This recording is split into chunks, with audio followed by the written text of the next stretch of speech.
Well, how do you do on a Thursday edition of the Sports Bass Live? 97.3 ESPN, the 97.3 ESPN free mobile app. Watch the show live on the 97.3 ESPN YouTube channel. I'm your host, Mike Gill. Josh Hennings producing today's show. You out there, well, last night a microcosm of who the Phillies really are. Sloppy, can't get the big hit, and not a very deep back end of the rotation, not a very good bullpen. They make a lot of mistakes, and that's how you lose 2 or 3 against the Dodgers. We'll get into that and more. I got a lot of thoughts on this Phillies thing. Like, it's funny, every 24 hours, you start to, get more information and more opinions and start to formulate more and more and more. And there's a couple takeaways I have from this particular series that I want to share with people out there. Also had people messaging me on the X platform at Mike Gill Show. One takeaway I thought was kind of interesting that I want to share with the people today. Listen, when you message me on Twitter X sometimes and you make a good point, I'll give you 2 points. I have a far appreciation for people who want to add and be a part of the show. And if you give me something that is positive, constructive, I have no problem talking about it. And I thought a guy brought up a very interesting point on something that I put out there today, which was I'm at the point where I think the Phillies really need to kind of focus on adding another starting pitcher. I think it's becoming evident. And if you can get Skubal, I've said since May, I'm on board with that. He would probably be your best pitcher, even though he would pitch in the number 2 or 3 spot in your rotation. I would also be a proponent, if I could, to try to get a pitcher so that I can try to kill 2 birds with 1 stone. That would move Luzardo from the 3 spot in my rotation to the 4 spot in the rotation. Now, I know there's not a lot of guys. Probably only Skubal. Maybe if you could get Joe Ryan or Sonny Gray. I can't imagine the Red Sox are willing to move Sonny Gray right now. So I think that's out. Joe Ryan, maybe. Is Joe Ryan better than Luzardo? Half a dozen, one or the other. But at least it would allow me to use Luzardo as the 4th guy and in the bullpen. So I kill 2 birds with 1 stone. Joe Ryan's a good enough pitcher that I can pitch him in a playoff game as my number 3 pitcher. And then Luzardo goes to the bullpen, and he becomes my high-leverage lefty. And then when I need him as the 4th starter, I bring him back there. So anything is open after the Dodger series. I want to hear from you on the White Horse RV text board. 609-403-0973. Josh had the day off yesterday. He is back. So hope you had a good day off. Good to see you. Welcome back. It's good to be seen. Good. So that's my takeaway from the Phillies last night is the night before we had sloppy base running end the game. Last night we had sloppy base running have a part in why you lost the game last night. And it was so bad that the Dodger broadcast actually ripped you for how sloppy you were. That was an embarrassing moment last night. It's getting to the point with the Phillies where when we talk about they are their own worst enemy, and it's if they just do their job, I feel like I need Bill Belichick to walk in the Phillies locker room and have a conversation, because all I kept thinking about last night, Mike, and when I came in, I wanted to ask you this question today. Remember when Don Mattingly, when he first got hired, said we're going to change little things, small changes, right? And we thought, okay, what are those small changes? And you asked Jeff Kerr and the guys from Phillies Fastball, and they'll be joining us coming up a little bit later in the show. And Jeff Kerr pointed out, hey, they're going to spend more time practicing on the field. Is something that Scott Lauber brought up to you previously, Mike, that the Phillies were doing more. They were working on more of the small fundamentals of the game. Well, this week, it looks like they weren't paying attention very well. Listen, I'm already beginning to laugh at the fact that it took longer than I thought. The people are starting to blame the manager, that the manager's a problem. He's X. He's not doing this very well. The Nola games are big. It seems like the one game he left him in too long, Yep. one game he took him out too early. Mhm. He doesn't seem to know what to do with Luzardo.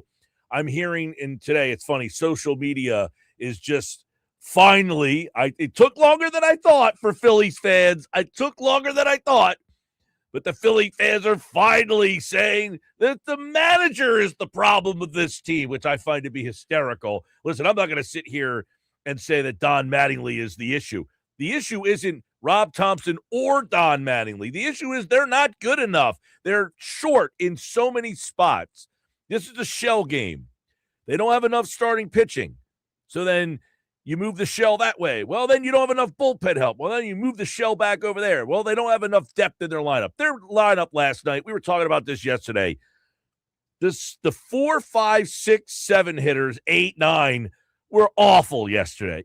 Alec Boehm, Edmundo Sosa hitting number 5 on a playoff level team. Are you kidding me? So this isn't Rob Thompson or Don Mattingly. Don Mattingly's no better or worse than Rob Thompson is. He's got a short deck. You know, if you play a game of cards and you only have 48 cards in the deck, the game that you're playing is going to be compromised. And they've got a short deck right now. And I tweeted out earlier, I've been saying since May that a top-end starter is the best option for the Phillies. It pushes Luzardo to 4. You can use him in the back end of the bullpen when a number 4 starter is needed. You can move him back to the rotation. Chances of getting a difference-making right-handed batter are minimal. So then you need to refocus here. They also need a high-leverage bullpen arm. But getting a starter would allow Luzardo to be the high-leverage bullpen arm. So that kills 2 birds with 1 stone. That's how I'm kind of approaching this deadline right now, is if I'm going to get better, I need to get better in multiple areas. So I got to try to build from within. I got Luzardo. He's shown me he can pitch in high-leverage bullpen situations. Let me see if I can get a starter that can pitch a playoff game so that Luzardo can kind of be my left-handed high-leverage guy in the bullpen. If we can backtrack for a minute, because I understand where you're trying to go with this, but I don't want us to ignore what you said earlier about the fans turning on the manager. I think that if I could play the devil's advocate for the general fan out there, and you can kind of answer, back to me, I'll exist as the echo chamber here. Okay. I think the average fan would say, because I've run fans who have said this to me, well, if they just played more fundamental baseball, wouldn't that offset some of the larger issues? It could. Like the other night, if you don't get doubled off on the final play of the game, maybe you win that game. Right. So sure, it could. The question is, okay, now that's a play that was really bizarre. It's a ground ball to third. You're telling the guy to go on contact. He goes, so he does what he is supposed to do. And I don't know, even if he didn't go on contact, he might have been stuck in no man's land because of where the ball was hit. Right. Mattingly said we were gambling that basically that if he made contact, it was going to be anywhere else on the field except for to that guy right there. I don't like to go on contact situation because if he hits a line drive anywhere in the infield, now you're doubled off at third base. If he hits a screamer at first, the first baseman catches it. If you went on contact, you're halfway down the line. You don't have the ability to get back. You always say, look, if it's a base hit, you're going to score no matter what anyway. There's one out. If it's a ground ball in the infield, like this is where your instincts take over. Are you a good base runner or not? I feel like many times we place way too much on a coach saying, well, sloppy base running, that's on you. Like, yeah, you could do things to work on base running, but so much of it is instinctful because, quite frankly, you could practice being on third base until the cows come home. You have no idea where that ball's going when it comes off the bat. You have to be good enough to read that. Like I said yesterday, guys on third, you're going on contact, except for if it's hit to the third baseman. Well, you have to be able to read when the ball comes off the bat. Is that going to second? Is it going to short? Is it coming to third? Like it's an instinct right there. It's instinctual.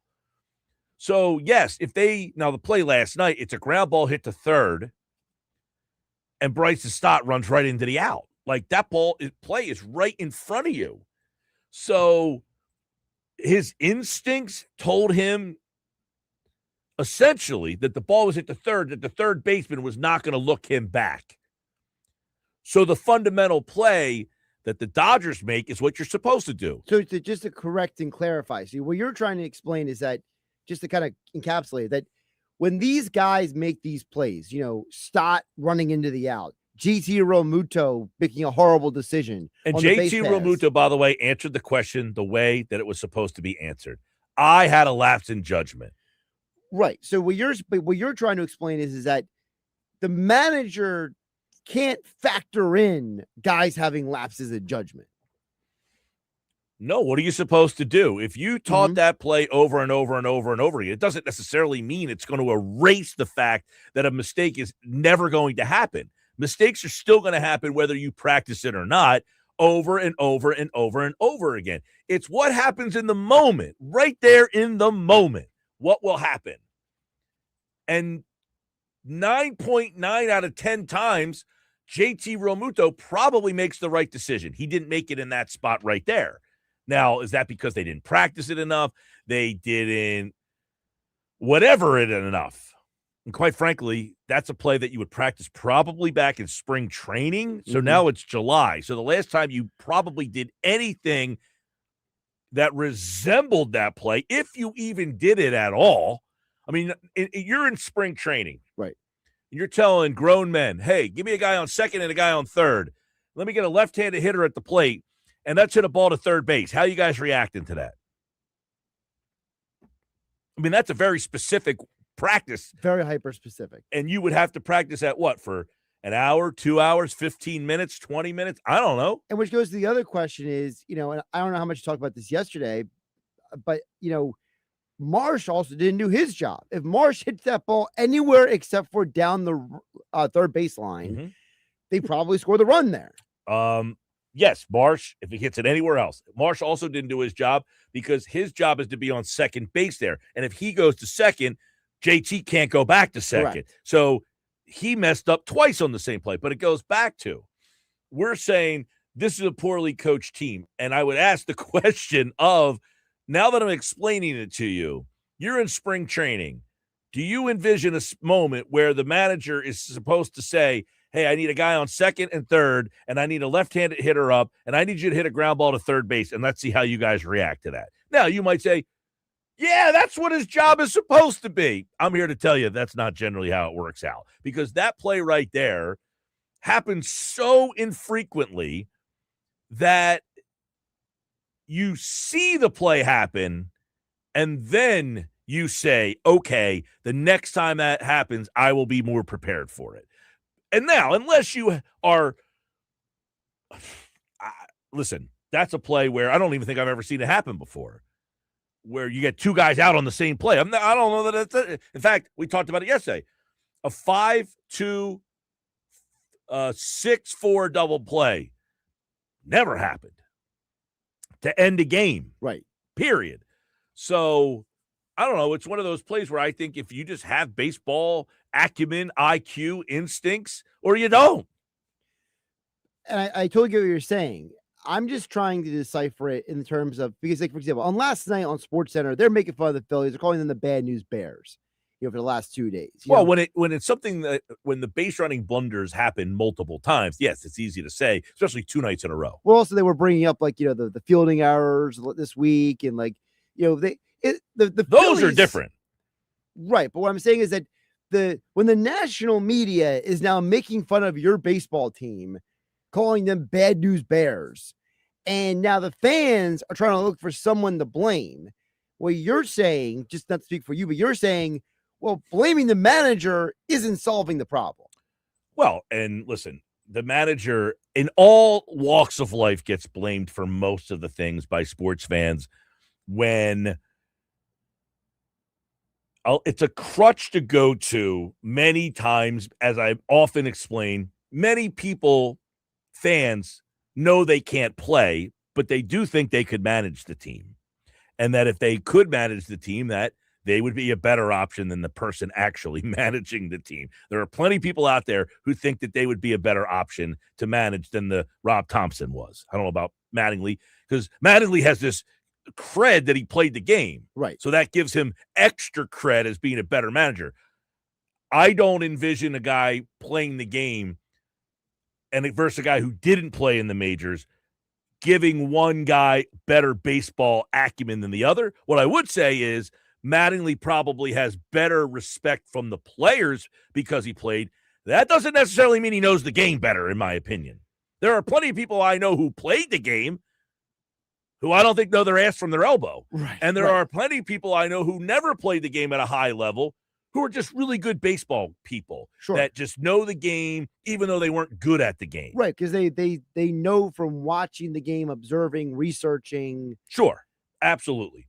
So, but Don Mattingly playing gives him credibility to the players in the dugout. That doesn't mean he knows more than insert whoever did not play, and particularly Rob Thompson, who did not make it to the major league level. But I think it lands differently. To your point, though, when Don Mattingly says after the game for 2 straight nights, what was JT Realmuto doing? What is Bryson Stott doing? I don't know. I got to talk to them. Yeah. Right. Well, frankly, a lot of the answers that Mattingly gives, if Thompson gave those answers, he'd be getting crucified. Right. So, but that's what amplifies it for the fans, the national media in these situations is that you have a guy with Don Mattingly's credibility. He ended up saying, I don't know what these guys are doing. Here's Joe Davis last night, by the way, on the play where Bryson Stott gets tug out.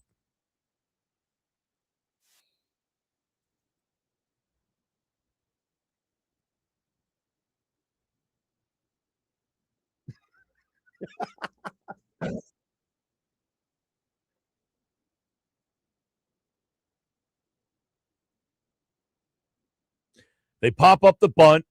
That was Hill, right? Yeah, Derek Hill. They pop up the bunt. They run into that out. I mean, yeah, just a comedy of errors. So I said it took longer than I thought, but you are now starting to see people who are saying that this is the manager's fault. Michael messaged me on Twitter. He says this is beyond the manager. Hard to break bad habits in short time spans. They don't seem to value not making outs on the base pass. That's the thing right there. You know, this is a team, Bryce Harper, your best player. He has come openly out and said he doesn't care. He will continue to be overly aggressive. Sean messaged. He says he's blaming Mattingly for leaving Nola in too long again. Then he mentions, I do acknowledge that his options are limited due to poor roster construction, but Mattingly has been average at best since he's gotten here. The Nola thing, I brought that up. He's left him in. He's taken him out. He doesn't know what to do with Nola. And part of that is because he doesn't trust anybody in that bullpen to go to. So I can understand that as well. I think that's the bigger point, and that is he's not leaving him in because he just loves leaving Nola in. He's leaving him in because he doesn't have another better option. And I think that is where the average person watching the game needs to realize if Mattingly had a good option to go to in the bullpen, I don't even need to be a great option. I just need to be a serviceable option. I guarantee you in some of these games, the pitcher's coming out. Well, the question would be, okay, he at this point is Duran. Does he even have a number 2? No. That's a tough way to go about this, especially when you've got Nola, who you're not in love with either. Now, he gets into the 6th inning last night. After the 6th, okay, he's pitching into the 6th inning. At that time, it's 5-3 Dodgers. So where do you go? Do you go with a higher leverage guy to try to keep it at 5-3? Or are you going to the next tier guys? He goes to Seth Johnson last night. Johnson gets 2 strikeouts. He gives up a hit. Then he goes to Meza. Meza gives up 2 runs. Then he goes to his higher leverage guy in Kerkering. Well, then Kerkering gives up a couple of runs, and the game gets out of hand. Right, and that's why the bullpen, you could argue, might be the most important need because of the fact that the guy who's not the high leverage guy, Seth Johnson, comes out, gets 2 strikeouts. You're like, oh, all right. Good job, Seth Johnson. Mm-hmm. But then Meza and Kerkering, who have been more dependable than Seth Johnson this year, they didn't do their job. So that's why the bullpen argument becomes more and more glaring because you still need to get through until the end of September. We can't worry about October right now. Mm-hmm. We got to worry about what the bullpen looks like now. And if your manager is looking down to the bullpen and being like, I can't trust anybody, then it behooves Dave Dombrowski to make some moves. Well, what are those moves? We're going to dive into that Phillies fastball. Doug Glanville is going to join us at 2:30 today on the Sports Bash Live.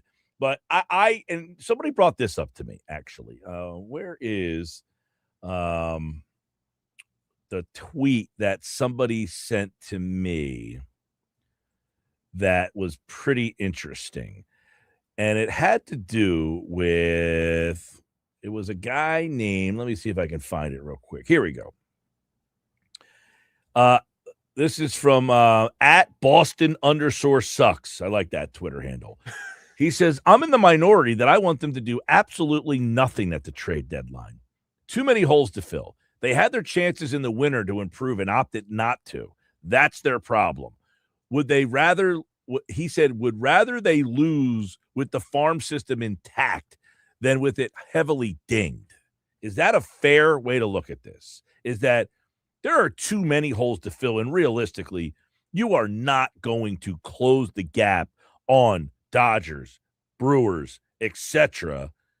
So don't go reaching for them. Just go with what you got. First of all, I appreciate someone being outside the box. I appreciate someone making the bold take of, you're not going to get there. Don't, let's take a different path. Mm-hmm. My retort to that would be, you could have and should have beaten the Dodgers all 3 games this week.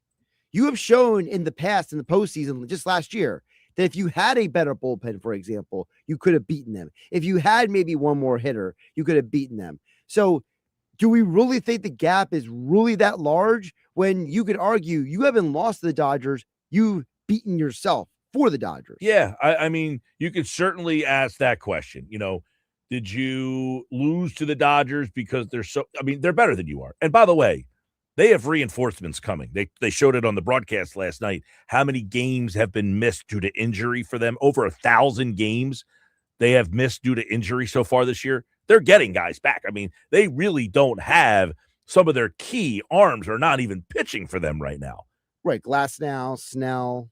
And they are 65-38 with over 1,000 games missed due to injury. But again, we saw the postseason. We walked that postseason last year, and we said the Dodgers are a far better team. And it was right there. Well, I said, try to get another pitcher because you won the game with Sanchez. You were really in the game with Wheeler. I mean, that game goes either way. Now, as I said before in a playoff series, let's say Sanchez pitches game 1 and he wins, and Wheeler pitches game 2 and you lose. Now the series is 1-1, and I go to Scooble, and I win that game. It's 2-1. Let's say I now go to my 4th guy, Luzardo, and he loses. It's 2-2. I'm going back to Sanchez, and then I have Wheeler. I feel pretty good in a 2-2 series with Sanchez and Wheeler still on the docket. So that's why I think your best option is to just, because their offense has not beaten you when your pitching has been at its top level. So I need to get another pitcher. That's the way I look at that one. This hour of the Sports Batch, it's brought to you by the law offices of Craig A. Altman. Hey, Mike, you know what? I'm trying to get to work today, driving up the Parkway. And you know what I saw again? Another car accident. I mean, these people out there are absolutely insane. They're not paying attention. They're on their phones. And you know what?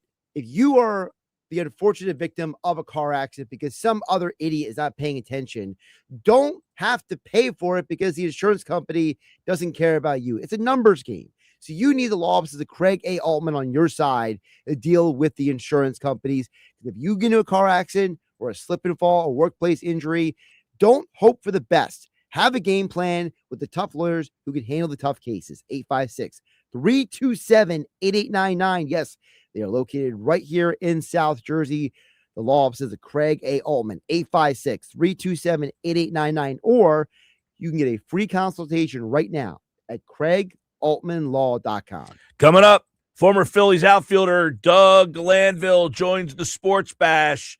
as we'll talk a little Phils as they get ready to take on the Yankees this weekend. What does he think about his former team? You'll hear his thoughts on that coming up next.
All right, 231. Phils lose 2 out of 3 against the Dodgers. But what was the story of that series as they get ready to take on the Yankees? And the Yankees, Phillies, Sunday Night Baseball. You'll be able to hear it right here on 97.3 ESPN. Doug Glanville will be a part of the broadcast, and he joins us now to talk about his former team as the Phillies. A lot of mistakes in this series against the Dodgers that have been highlighted.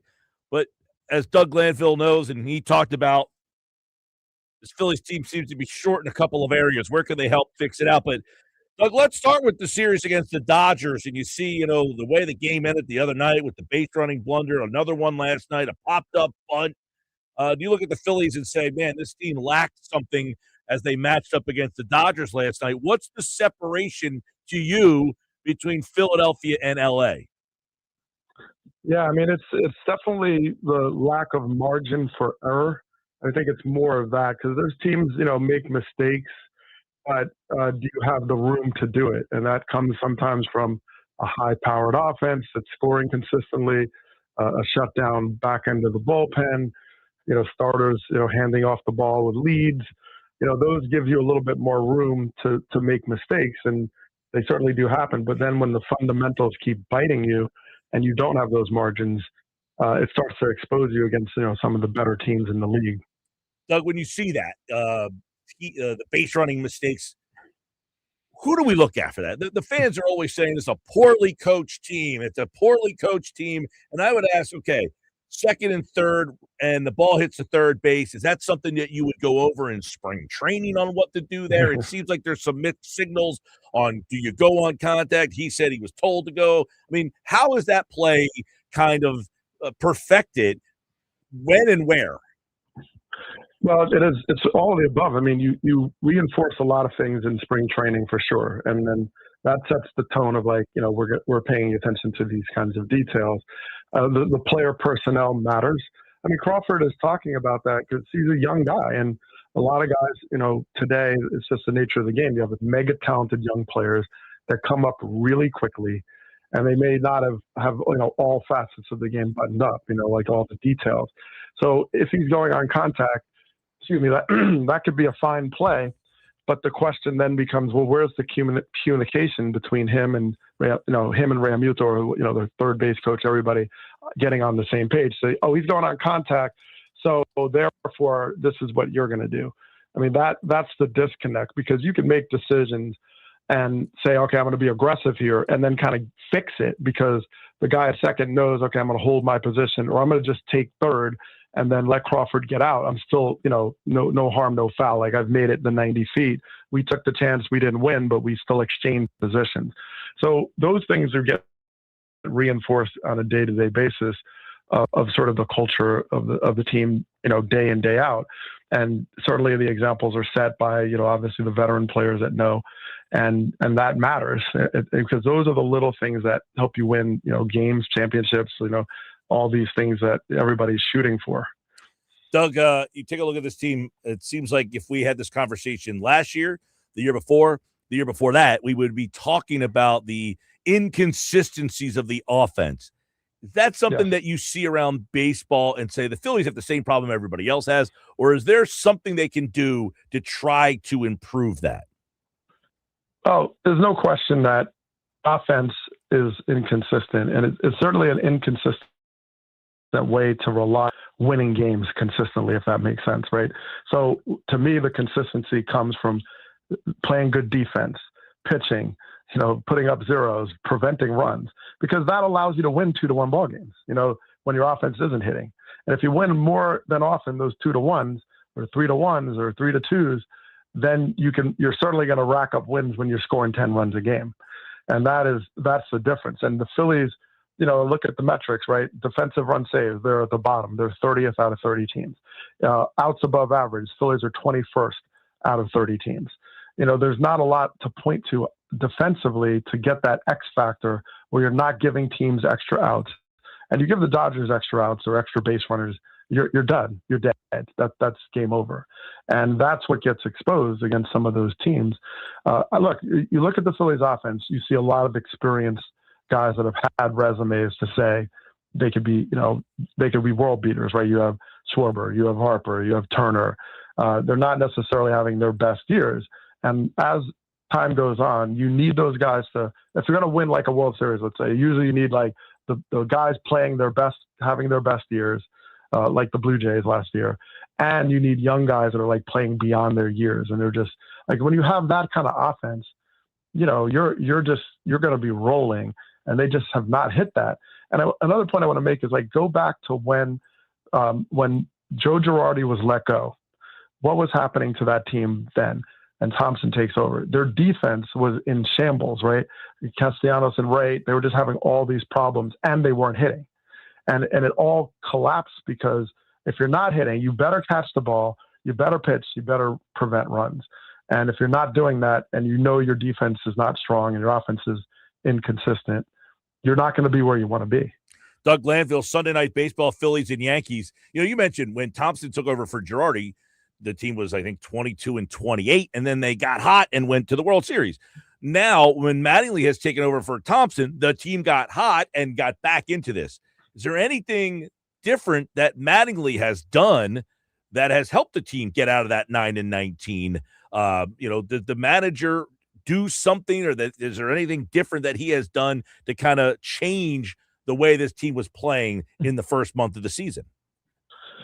When we've asked Mattingly that question, he's very deferential about, like, listen, Zach Wheeler came back, Christopher Sanchez went on a historic run. Yeah, that's going to, now they have the talent to do that, right? So there's that. And yes, sometimes just a new voice can be a short-term victory. Now, would Rob Thompson, had gotten Wheeler and Sanchez and those guys rolling, would he be successful? I'm sure he would have.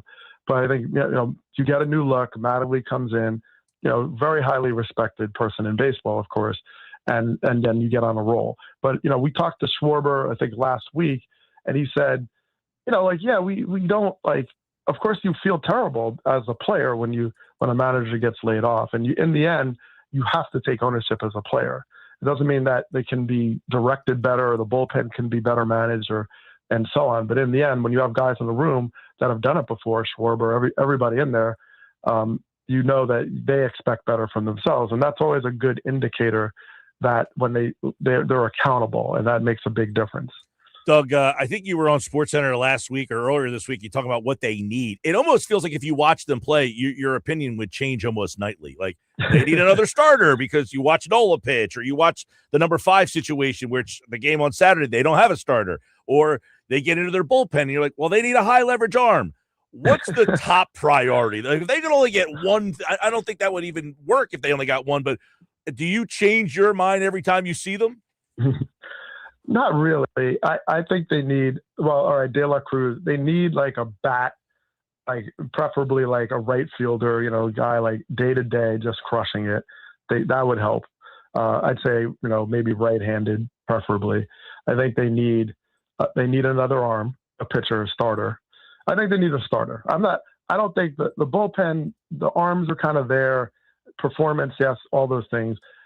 I'm sure Dave Dombrowski will get both if he can, because he always tries to go in with like 6 starters and high velocity swing and miss guys. That's what he's going to do.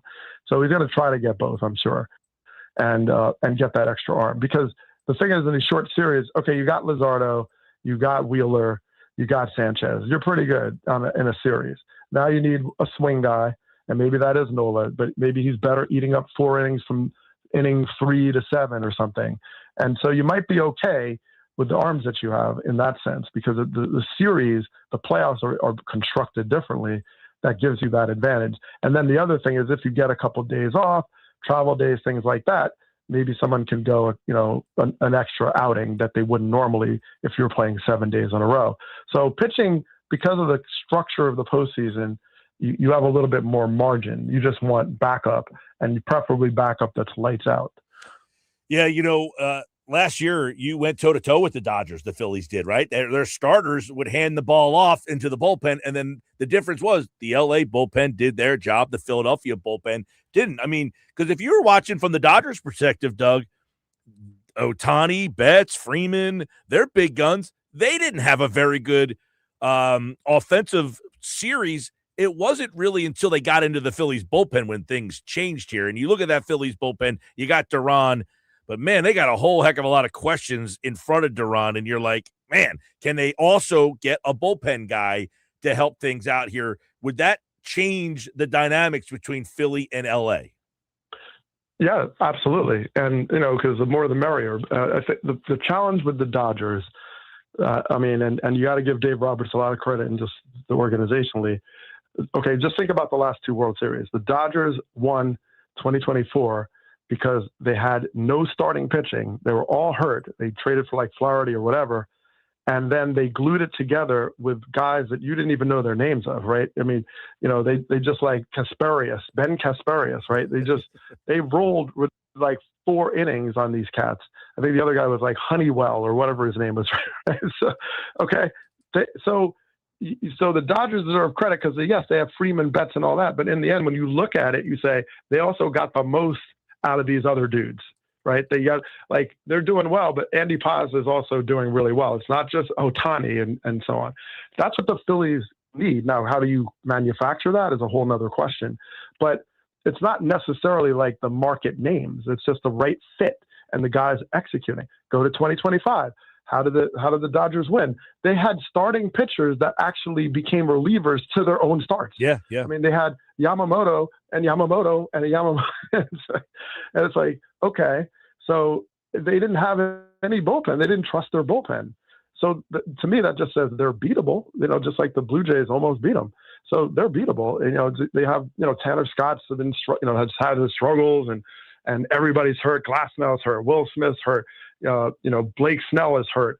I mean, everybody's like jacked up. Edwin Diaz is coming back. Right. So I think the Phillies, first of all, they've been there, they may not have won it all, but they've been there. They have like really good players that are battle tested, understand it, and know how to rise to the occasion. That's why they're dangerous. I think the Phillies are very dangerous to the Dodgers because they have the pitching, they have the starting pitching to certainly be right there with them into the 7th inning, right? And they have the bats at home, especially at home, that Schwarber, one swing of the bat, you could win a ball game late.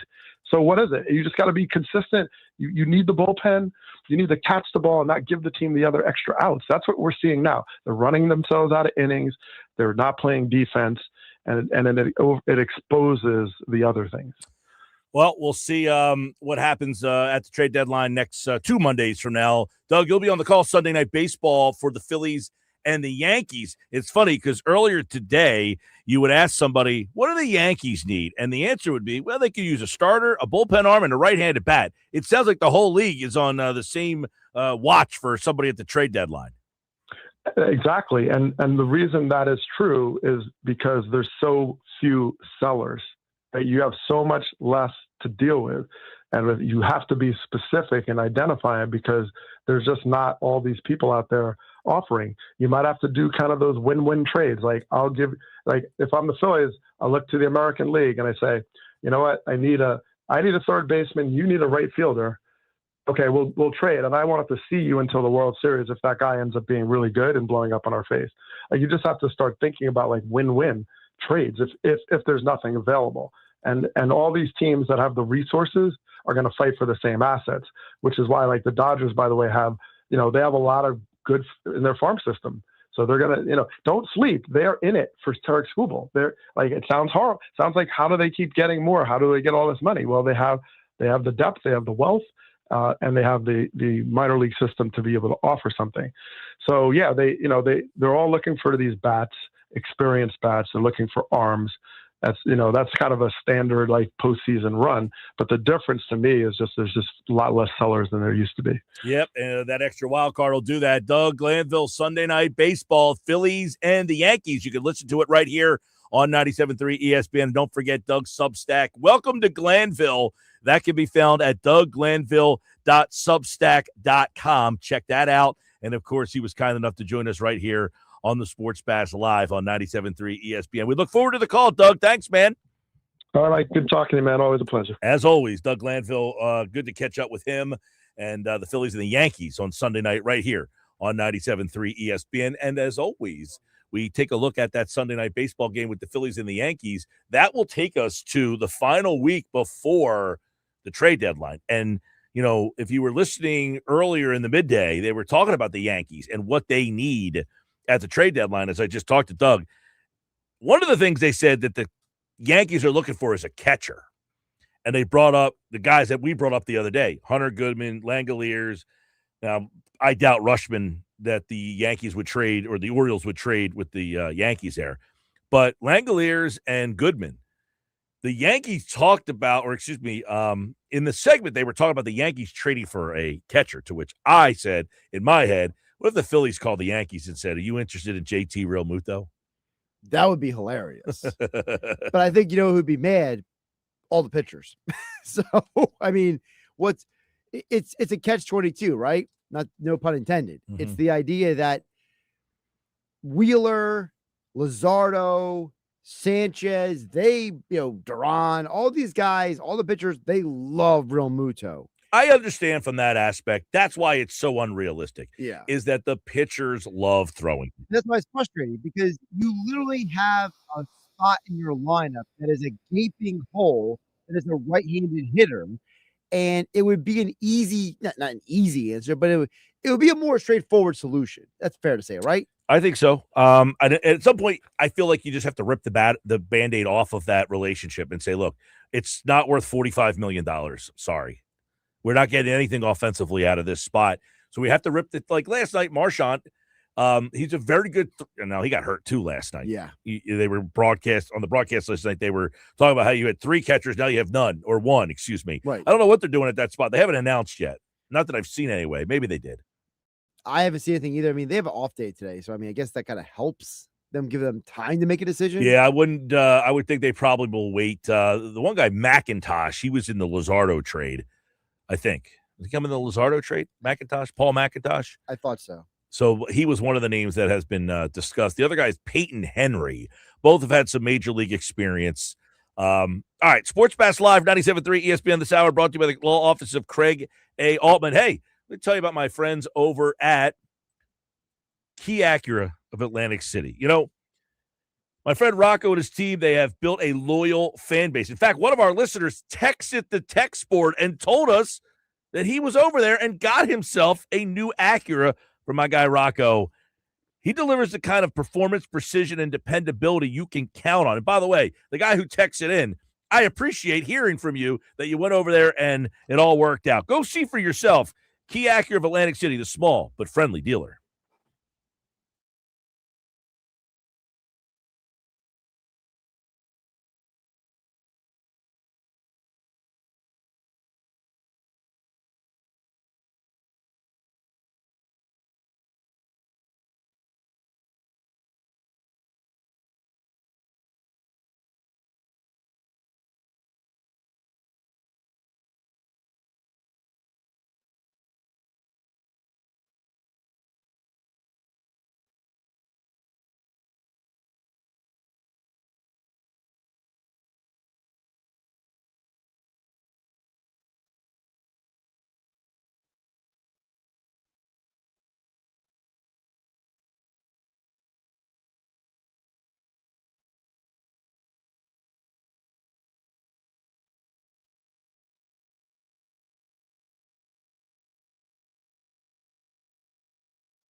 for Do You Remember? These are things that happened on this day, July 23rd. Do you remember this one? Now, this is a good one. 1974, the Phillies acquired Tug McGraw to trade with the Mets, along with Don Hahn and Dave Schenek. McGraw goes on to become the closer who makes the final out of the 1980 World Series.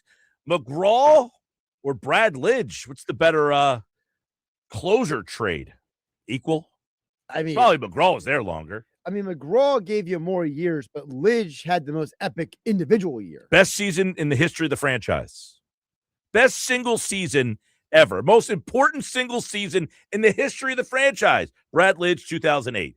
On this day, 1962, probably the most important date in the history of baseball. Next to when Jackie Robinson first stepped on the field, he gets inducted into the Baseball Hall of Fame. He is the first African-American player to receive baseball's highest honor. 1962, number 42. Jackie Robinson inducted into the Baseball Hall of Fame. And when I went to Cooperstown, it was one of the first plaques I went to go look at. Awesome moment at Cooperstown. If you ever get to go, check that out. And his memorabilia is awesome to see. Number 3 on the list, 1989. Greg LeMond wins the closest Tour de France ever. He wins by 8 seconds. I bring this up because when the hell have we ever heard of the Tour de France since 1989 other than Lance Armstrong and him tainting the Tour de France? It's because they ride bicycles, Mike. That's why. And on this day in 2000, Tiger Woods completes the career Grand Slam at just 24 years old. He won the British at St. Andrews by 8 strokes. He became the youngest golfer in history to win all 4 major championships. Boy, I miss the days of Tiger Woods dominating all these clowns, hitting the small white ball. Give me someone to dominate that sport, please. I yearn for the days of Tiger to return. We'll read off your text messages coming up next, 609-403-0973 on the White Horse RV text board. Hit me up.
Hour 2 of the show. What's up, everybody? Sports Bash Live, 97.3 ESPN. Don't forget, we're going to be live at Ventnor Social Wednesday.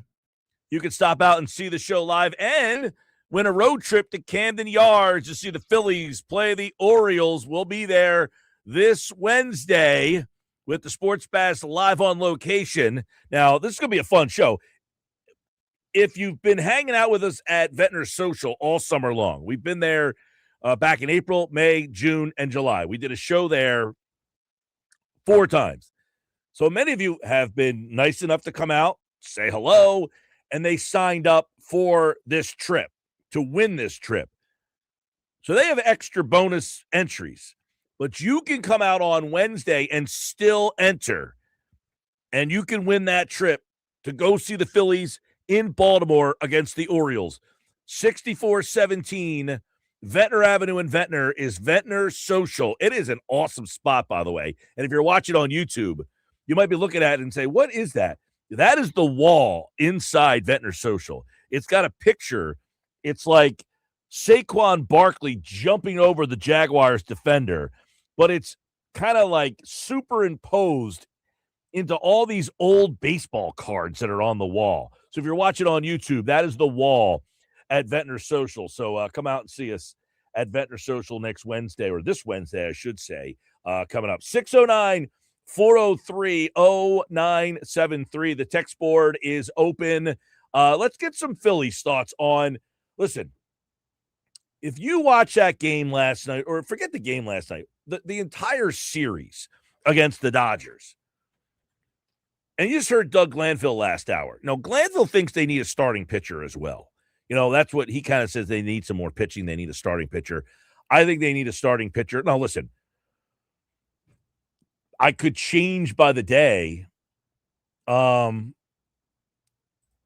If they, to me, add another starting pitcher, and when I'm talking about a starting pitcher, I'm talking about a high guy, like basically Skubal it's the one guy that I think would be available that would push Luzardo to the number 4 spot. There's not too many pitchers they could get that would make Luzardo a number 4 pitcher. And quite frankly, there's not a lot of top of the rotation starters even available. Joe Ryan would be one.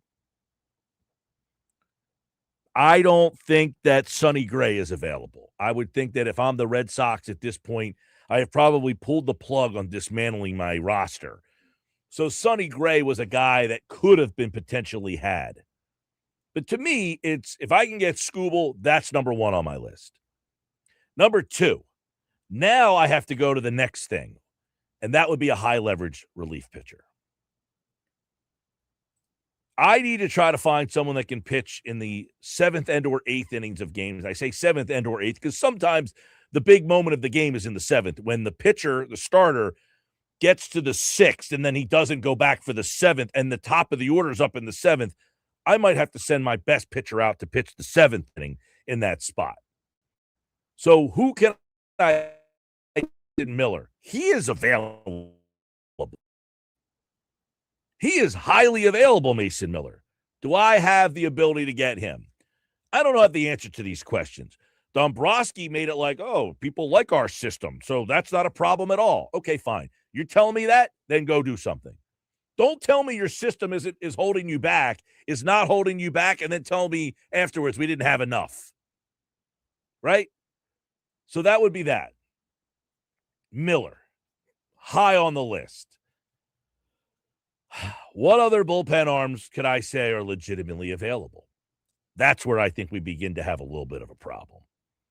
I don't think there's a whole heck of a lot of options in that spot right there.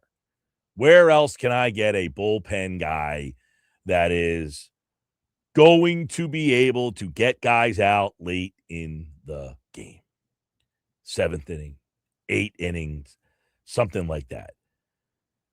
That is a very, very difficult spot. I just don't think that there's that guy. Now, you could go trade. See, this is where, like, trading for a 4th or 5th starter right now to move someone to the 4th spot, and then that pushes Nola to the 5 spot. That helps you in the regular season. But let's be honest. They don't need a move to help them in the regular season. No, they need to get to the playoffs. I get that. But they need a move to help them in the playoffs. We already think that they're good enough to get to the playoffs, and I think they're last we looked, they were like 3 games up in the wild card. By the way, go ahead. So I would say I'm going through the top 100 list from Passan and Kylie McDaniel the other day. 21 on their list. To Miller, he's in the top 10. At a 30% likely to be traded is Josh Hader. Does Josh Hader interest you at all? Yeah, it would. Left-handed, you need. Yep. High leverage guy. Yep. I definitely think that it would be a very strong guy to put in the 8th inning in front of Duran. Yeah, there's only one problem with him. And this is where the negotiation would get a little dicey. He's under contract for 2 more years after 2026. And how old is he? He is, it doesn't say on this article. It's a good question. Let me look that up. But so he's at $19 million a year for the next 2 years. So he's going to cost you about almost $40 million after this year. So is that a scenario where you tell the Astros, we're not giving you our best because we'll take on the money? Mm-hmm. Yeah, that's fine. I don't know what kind of deal I could get. He's 32. Okay, that's still, he's not an old guy. I don't know what kind of deal that I can offer to get Hader, but a left-handed, he would basically now usurp Chapman, who was the guy that you were looking at before. Correct. But now that the Red Sox are back in this thing, you would likely say that you would move on to the next guy on the list, and that would be Hader. Yeah, one of the comments they make in this article on ESPN.com is that he is a guy who's got a big arm.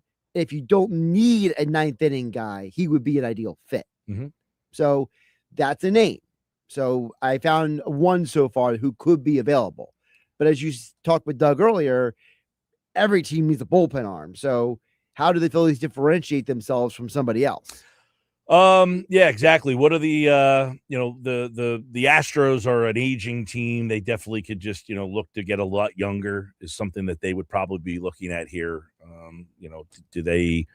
Would they be interested? See, now the question is, are you trading Andrew Painter to get him? No. Okay.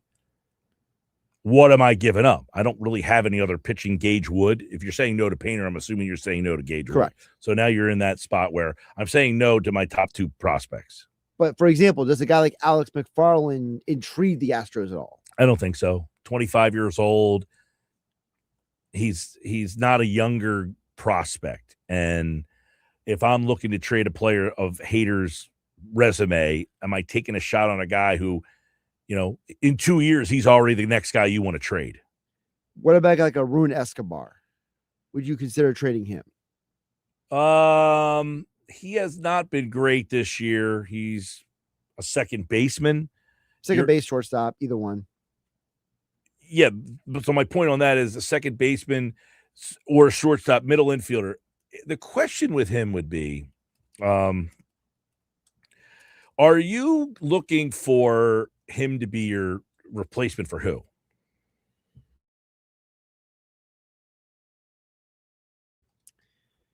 I guess the theory is that he could eventually maybe be the guy who's the Bryson Stott job at second base. Right.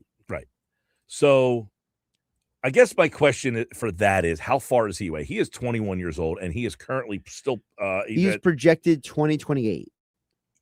Yeah, so that's still 2 years. He's at AA right now. Mm-hmm.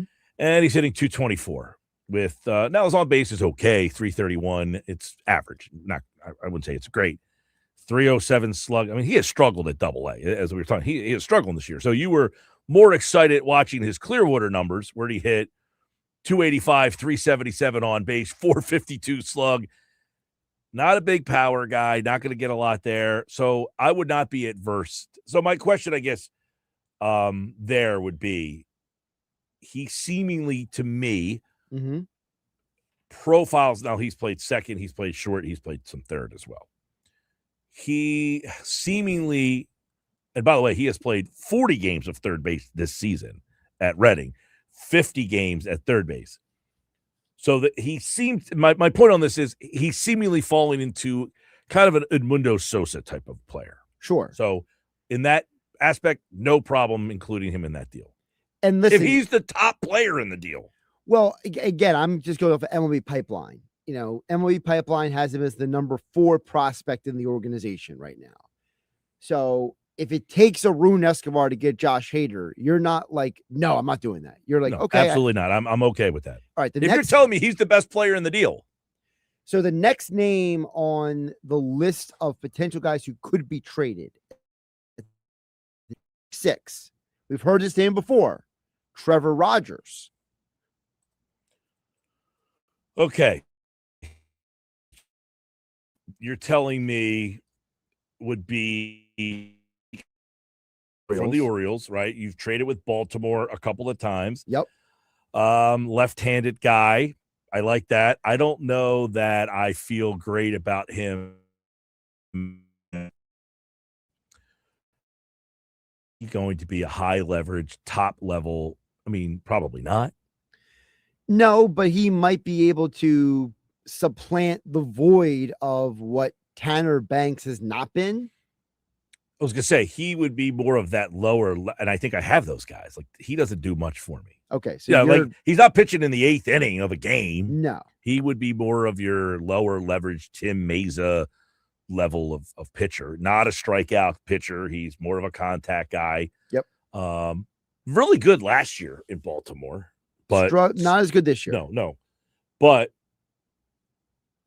not a high leverage guy. What I'm getting to is not a high leverage guy. So no, I would not be all that excited about Trevor Rogers. Okay, so far the only name that we've mentioned, or at least I found on this list of any interest, would be Hader, and that one seems pretty obvious. Hader would be of the bullpen pitchers. I'm only going off of bullpen pitchers, and I'm also skipping over all. By the way, Hader's having a tremendous. He's having a great year. By the way, I'm skipping over.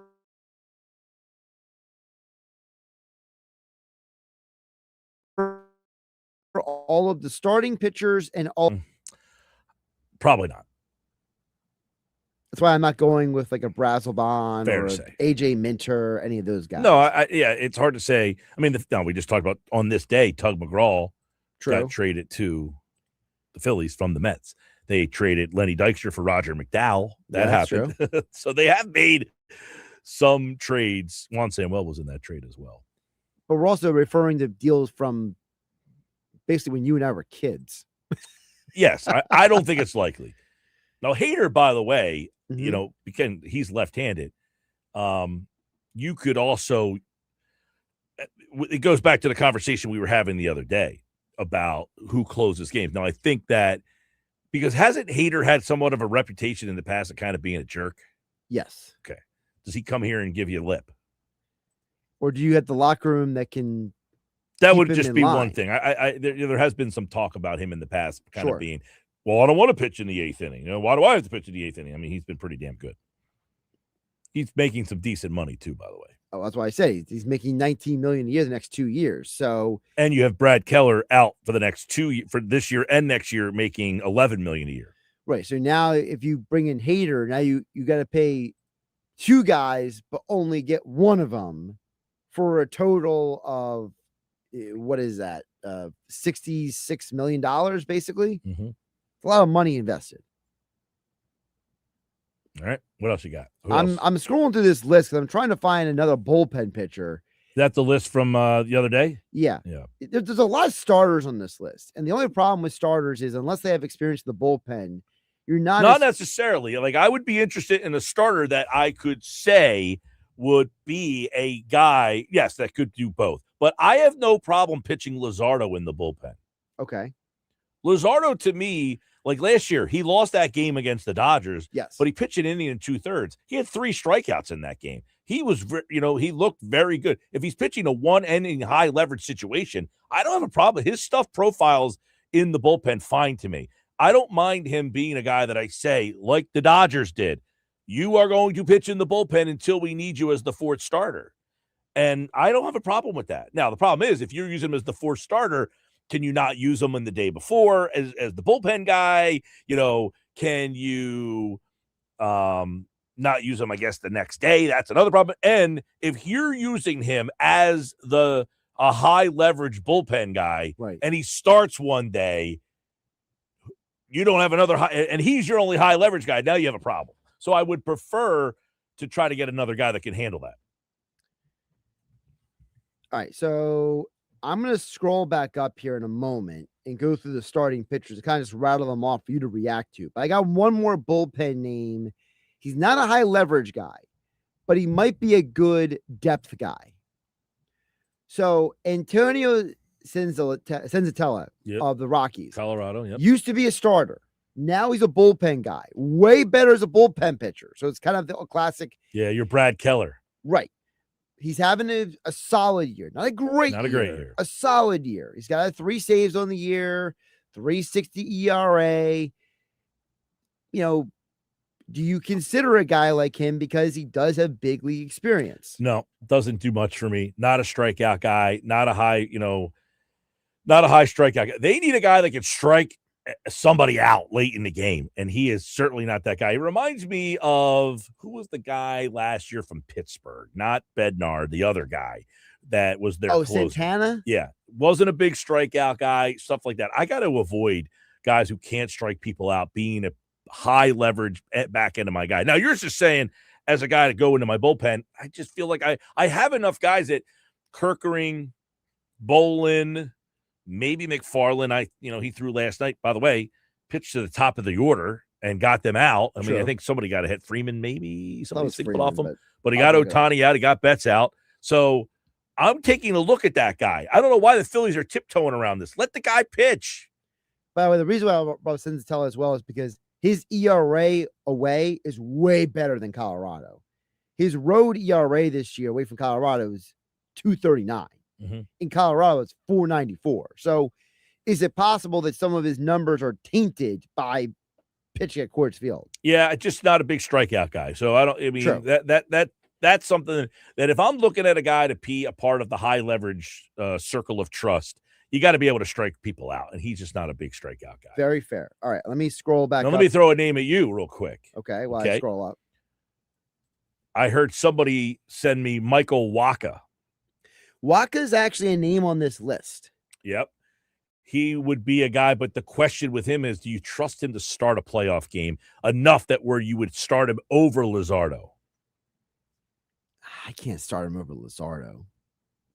But, I mean, if you told me he's your number 4 pitcher in a postseason rotation, I wouldn't be against that. Okay, well, he has pitched a little bit out of the bullpen, not a whole heck of a lot, and hasn't done it in quite some time. I mean, but he's also got postseason experience from his years with the Cardinals. Mm-hmm. So at least he's not a guy who's going to be scared of the lights. He was a guy that somebody asked me about the other day. Hey, what about Michael Wacha? He could be that number 4 guy for the rest of this season. He pushes Nola to the number 5 spot. The question is, come playoff time, can he pitch in the playoffs? And listen, I think the Phillies have to watch like what we saw last year between the Dodgers and also the Blue Jays in the World Series, using their starting pitchers in that bullpen role. Yes. If you are at the point where you're not considering what those other teams have done, I think you have to reevaluate that. I got somebody, messaging me on Twitter saying that he says a hard disagree. Luzardo is not going to magically morph into a bullpen piece. He came in the game last year. Now, again, it's one game, and he had 3 strikeouts out of the bullpen. If you didn't watch him come out of the bullpen and say, okay, this guy profiles as a bullpen pitcher. And by the way, how many games did Glasnow pitch out of the bullpen? How many games did Chris Bassett pitch out of the bullpen? How many games did Snell come out of the bullpen? More than anyone expected. But I'm saying, exactly, how much bullpen experience did they have? Sasaki. How much experience did those guys coming out of the bullpen before the Dodgers said, hey, guess what? You're pitching in the 9th inning. Right. So I don't know what that guy's talking about. I mean, I'd go watch a new sport. It's called baseball in the year 2026. It's a lot different than the game that you watched in 1994. Yeah, exactly. All right, I'm going to throw some names at you. Okay, so we'll go flip it back around here. One of the names on this list of players, Kevin Gausman of the Blue Jays. Gausman, I mean, it's been around a while. He's a rental. He's a guy that was a high prospect in the Oriole land. He's only signed through the end of this year, so you wouldn't have to give up a lot to get him. Man. He's not supplanting Luzardo, but he might be a guy who's the better four-starter than Nola. Who maybe, I don't know, is he a guy that intrigues you at all? Oh, he's in Toronto. Mild. If I don't have to give up a lot, he's a back end of the rotation guy, not having a good year. Mild. I have mild. All right. Got a lot of tread on the tires, that dude. I mean, I remember Galsman back in Baltimore, and I mean that you're going back 15 years almost when he came up. All right. How about a guy with a little bit less tread on the tires? Jose Soriano of the Angels. I figured he was coming up. Soriano. He had a rough start to the season. He's been much better recently over the last, 2 months or so. Like a lot of people, they kind of settle into the season. Another guy, it's a starting pitcher, not much, not a lot of bullpen experience. So can you use him in both roles? I almost have to overlook that and just say, not have you done it, will you do it? Right. And he does have the kind of stuff that you think might be. He's a strikeout guy. He's a guy that can strike you out, His issue not a big strike. He's not like a big time strikeout. No, but he's got strikeout stuff. Yeah, I'm somewhat intrigued. Okay, so you're somewhat intrigued. By the way, they have him. The thing I don't like about Soriano. I don't like getting high leverage pitchers or pitchers from bad teams and then putting them into a playoff race. Sure, that's something that I don't. Guys, you don't have that experience already.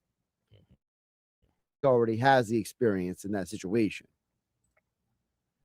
By the way, Walker is number 31 on this list. For those who are wondering, he is on the list. Let's see here.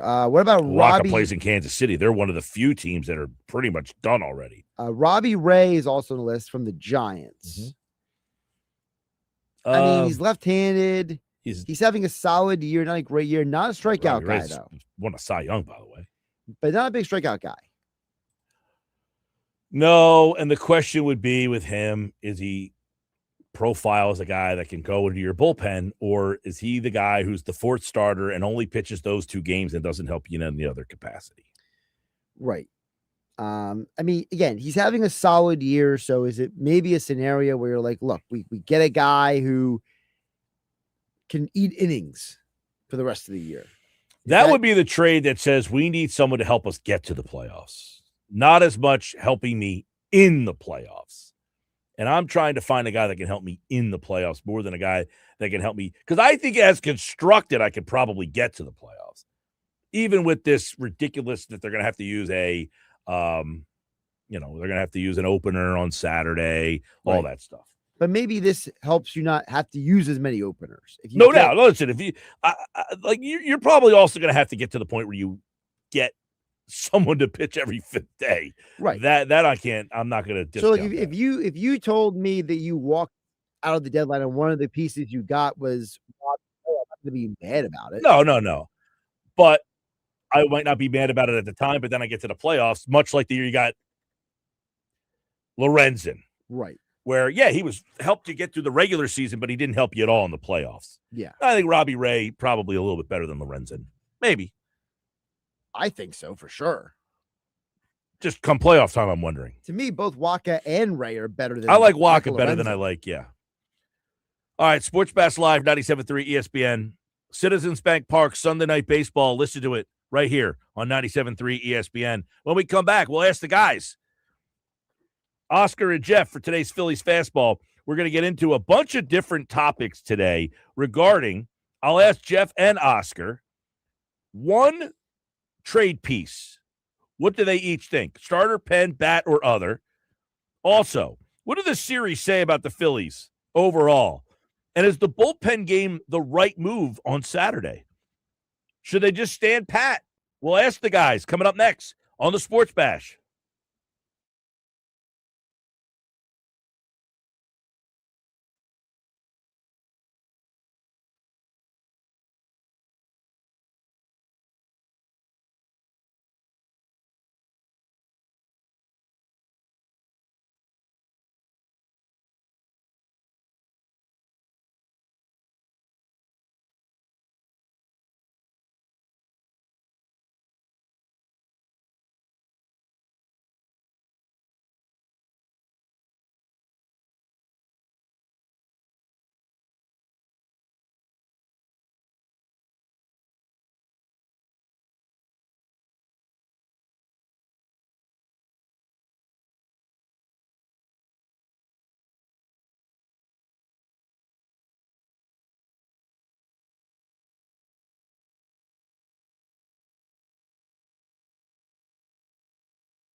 All right, 3:31. The sports back. Stop today. Fastball. The on the radio. It's brought to you by Ventnor Social, the place to go to catch every Phillies game. No Phillies tonight. No Phillies tonight. Weekend series with the Yankees at Citizens Bank Park, and you can listen to the Phillies and the Yankees on 97.3 ESPN. Sunday Night Baseball starts at 6:30. First pitch at 7:20. Oscar Budish, Jeff Kerr join me for Phillies Fastball. A lot of stuff to talk about today, and we're going to get into what did the Dodgers series tell us about this Phillies team? Did we learn anything? Do we have any change in our thoughts on this team? What's the big takeaway from a key series? And, Jeff, you tweeted something out about the Phillies' record against the Braves, the Brewers, and the Dodgers, which I thought was pretty telling when you think about they are not playing very well against the very best teams in the league. So what did this series, we'll start with you, Jeff. What did this series, this 3-game set, tell you about this Phillies team? Kind of what I already knew. They just were not on the Dodgers level. They were not on the Braves level, and they're not on the Brewers level. They were 3-9 against them going in. They lost 2 of 3. You can complain as much as you want, but I came up with that reality when they lost 2 of 3 to the Brewers in Milwaukee, and I didn't expect anything to change because they haven't really made any upgrades. They made marginal upgrades like Derek Hill and Brian De La Cruz with their bench, but overall, it's like what Oscar says all the time. Need Kyle Schwarber to hit and Bryce Harper to hit. If they don't hit, forget it. Oscar, 3-game series, win 10-7, and then 2 sloppy losses.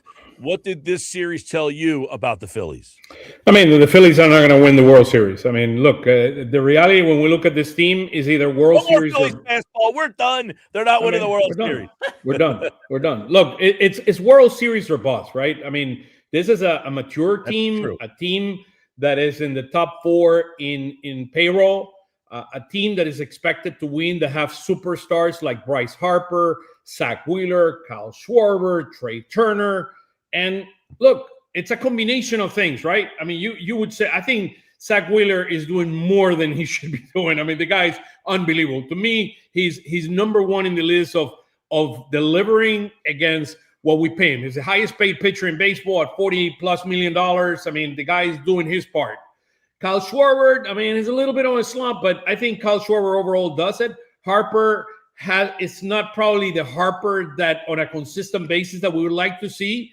And Trey Turner is nowhere near where his payroll is. So the reality is there's some of the guys that need to be playing like superstars and they're not. And on the other end, you don't have because you're paying so much money at the top, you cannot, you have a big issue on the bottom because you don't have enough depth on this team. And this team lacks, and you have, I've listened to the program, most of the program today, Mike, and the bottom line, we don't have depth. I mean, it's about depth. And that's why we have so many holes.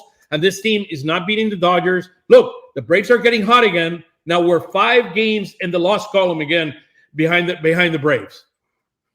Jeff, the other day, I thought this was interesting. Everybody is ranking the Phillies farm system, and those rankings are not very good. However, it did come out. He doesn't agree with that. The farm system it's not a agree that they have enough in the farm system to make the necessary improvements that this team needs. You know what? It's funny because I think rankings are subjective, right? We're going through this in football right now with list season. Absolutely. Right? So I didn't care if Baseball America ranked them 29th. They did not mention Francisco Renteria in that. So already I'm discrediting it. I think Keith Law ranks them too high. I think 15th is too high.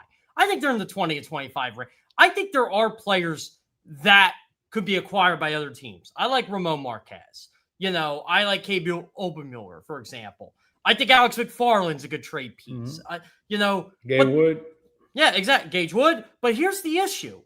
I think a lot of their trade pieces, if you want to call them trade pieces, they were never going to trade A.M. Miller. He's hurt. Dante Nori. He's hurt. That's been the biggest disappointment for me this year. And there are some really good players in this system. I don't think they should really trade a lot of this young talent right now to go get something. Oscar just pointed out, he does not believe they're going to win the World Series this year. I don't think they're a World Series team either. I think you should do whatever you can to position yourself to maybe make a run and take a shot in October. But it's not like last year. It's not like 2 years ago. It's not like 3 years ago. It just feels different this year. Oh, and by the way, Dave Dombrowski was absolutely right about not calling Bryce Harper elite. Because guess what? Look at those numbers this year and look at those numbers last year. The exact same thing. He's a declining player. He's still really good, but he's a declining player. By the way, the quote from Dombrowski on Tuesday was, quote, "There is plenty of interest in players in our system. He's right about that. At all." So he's right. And he might be right in terms of there are players that don't get as much buzz or don't get as much publicity, aren't as high on the rankings. Well, then what happened here? If he have a Oscar, that right?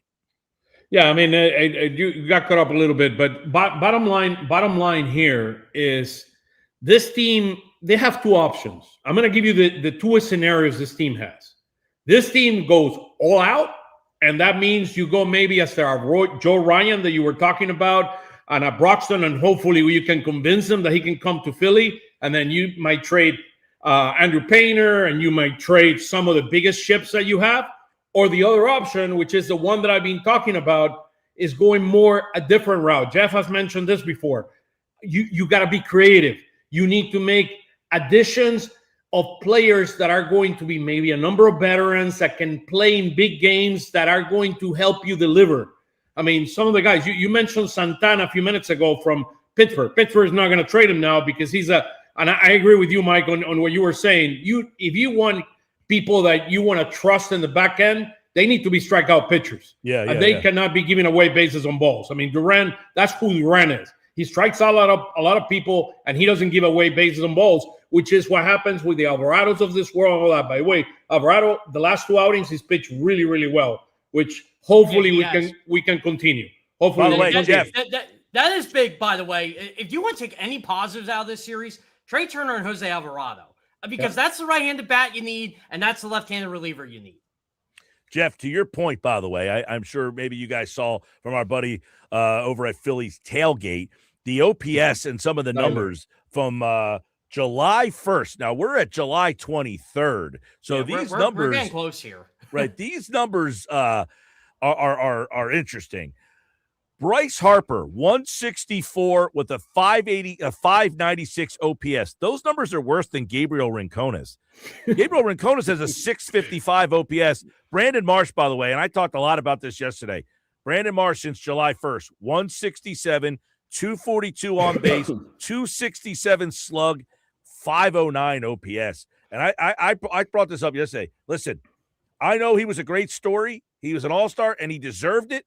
You cannot let him face left-handed pitching in a playoff series. And I'm glad Don did what he did yesterday and said, you know what? This guy is hitting 130 against left-handed pitching in July. I'm bringing Brian De La Cruz.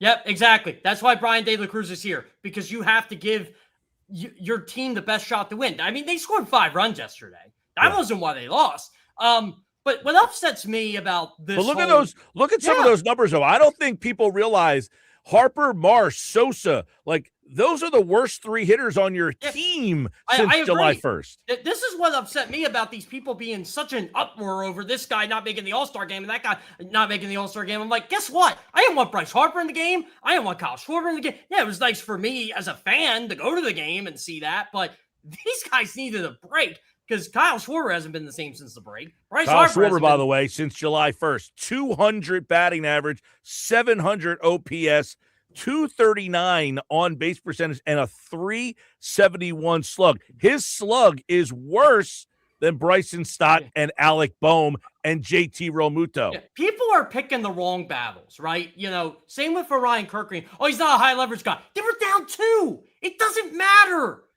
It did not matter last time. When you're down 2, I don't care if you give up 10 runs.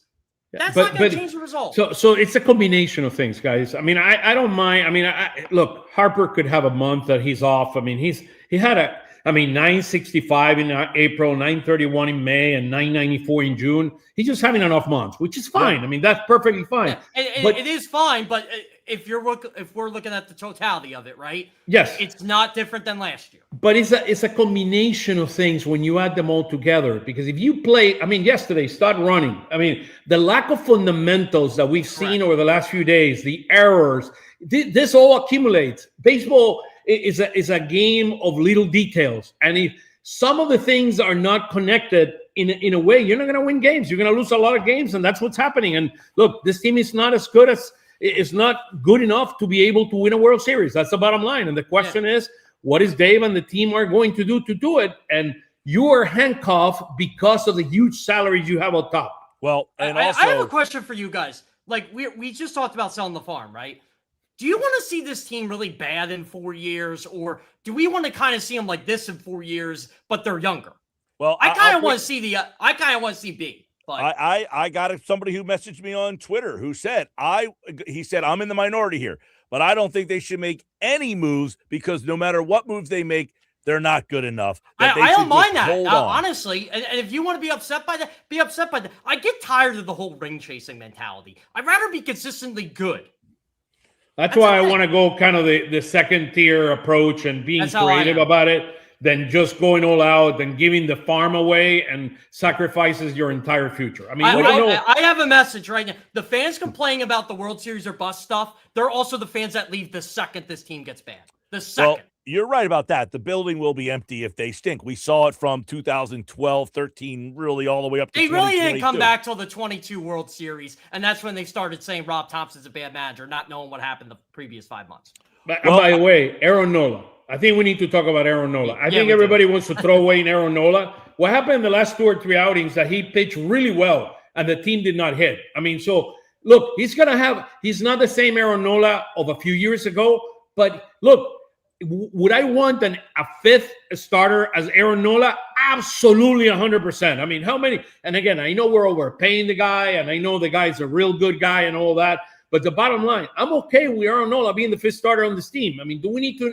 Can we get another starter at the right price? Well, listen, at the right price. If he's the fifth starter, sure, I got no problem with that either. The question is, I can't have him on the playoff roster just as a hat tip hey, you're a nice guy. I agree. I agree with that. I don't disagree with that. You have to eat the contract, but I agree with Oscar said. If you could be a fifth starter, you can give him a look. To me, I blame Don Mattingly, right? He put him in an inning too long. If he doesn't come in the sixth, maybe we're not having this discussion about Aaron Nola right now. And in the last outing, Jeff, he brought him in the 7th inning.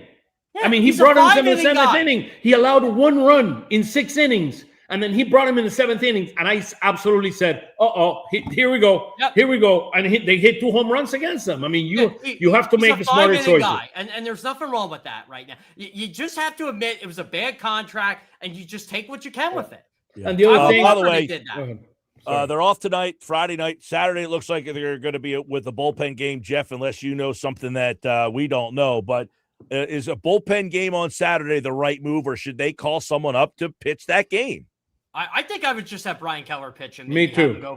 He's pitching really well. He's pitching really, really well. Yeah, reward the guy. Just say, hey, look, man, 1 start. We don't care what you do. Just come out here and pitch, and we'll see what happens. Yeah, I hate the thought of just giving a game up with the bullpen game because it doesn't only hurt that day. It hurts the next day and then the next day after that when you got to pitch 9 different guys or 8 different guys potentially. Hey, Mike, one thing that I wanted to bring up, Phillies, the Phillies Sports Shop, they ran out of this book calling Dancing on Your Own, Raising Kids as a Phillies fan. The thing absolutely went bananas. They have it back in stock. So you can go to Phillies on 22nd and South or go on Phillies on the south.com and you can find the book back there. So I just wanted to throw you that one. Hey, if you're raising a son, I'm raising my grandkids to be Phillies fans, so go get it. All right. Well, guess what? I don't know that we're going to hear that song anymore, though. That song could be retired from the Phillies. That said, all right, it's July 23rd, so we're 10 days or so away from the trade deadline. We'll see if this answer changes as the days go on. But, Oscar, top trade piece needed for you is what? Relief pitching right now. A high-end relief pitcher is an absolutely must. Look, this team can win if Schwarber and Harper get hot and Turner get hot at the right time. They can beat anybody, okay? That's an if, a big if, right. And it hasn't happened the last 2 years. I think this team would be can win many, many games when you have Wheeler, Sanchez, and Luzardo as a starter pitching. We need depth. We need a lot more depth in the back of the bullpen. Jeff, I'm with Oscar on that. I think they need bullpen help. I really do. I think if they can get the bullpen help and maybe a 4th or 5th starter, I think they're fine. Look, roll with the guys you got. I like Brian De La Cruz up here. I like Alex McFarland up here. I think that helps you. Derek Hill has helped you. If you want to get another bat, like a Harrison Bader type bat, I'm not saying him, but so someone in that regard, fine. But Trey Turner's hitting. Alec Boehm is hitting.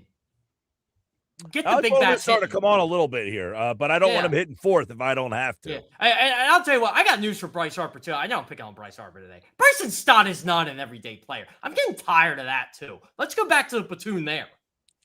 Yeah, I think one of the biggest questions, guys, is what's going to happen with Andrew Painter in the next few weeks. It's going to be very, very important. He had a very promising start the other night. That I know he got into some trouble late. But man, did he look good in those early innings. And the command was still and his way of bowing out of that, because it could have I'll tell you what, last year that would have been a disaster. Not this time. All right. Well, by the way, I will push back a little bit on the Bryson Stott, although I do agree with you. Against lefties this year, Bryson Stott has actually been better against lefties than he has. Righty. Considerably, by the way, against lefties.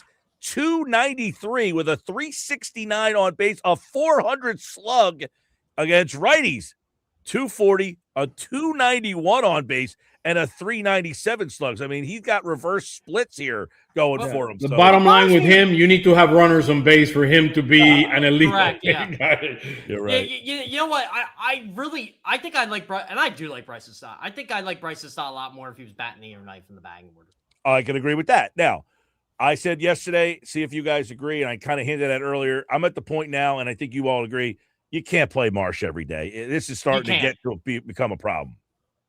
Yeah. You agree, he is what he is. Yeah, no, I agree. I think I like Brian De La Cruz. I like his depth. I like it more than Rincones. I think this guy could be – it's like an acquisition, right? To me, this guy could be an acquisition. I told you, he won the MVP in the Dominican Republic last year. He was the MVP of the finals. This guy, I like what this guy brings. Mattingly was his manager in the Marlins. So he said, well, he looks different now than when I got him originally. So hopefully, he can surprise us. I'll leave with this. It took longer than I thought, but people are starting to say Don Mattingly is an issue. Yeah. I could have told you that a month ago, and I like Don. I like Don a lot. It took longer than I thought. I thought the guy's plus 19, guys. Come on. I mean, plus 19. I want to ask you guys before we sign off here. What do you guys think about run differential? Because I can't stand that stat. I can't stand it. Yeah, the run differential to me is wonky. You get a streak of games. Yeah, I mean, the Dodgers run differential, though, by the way, is unbelievable next to everybody else. Yeah, but I just can't. I can't take the Phillies would be 50 and 53 by the Pythagorean theory. I don't care about that. What is their record? Tell me what their record is. Now, I can tell you this, and I have this stat here. With Wheeler, Sanchez, and Luzardo, we're plus 102 run differential. That's the stat. And without them, we're minus 117. That is the truth. And where do we go back to, Oscar? What you've been saying this whole show. Depth.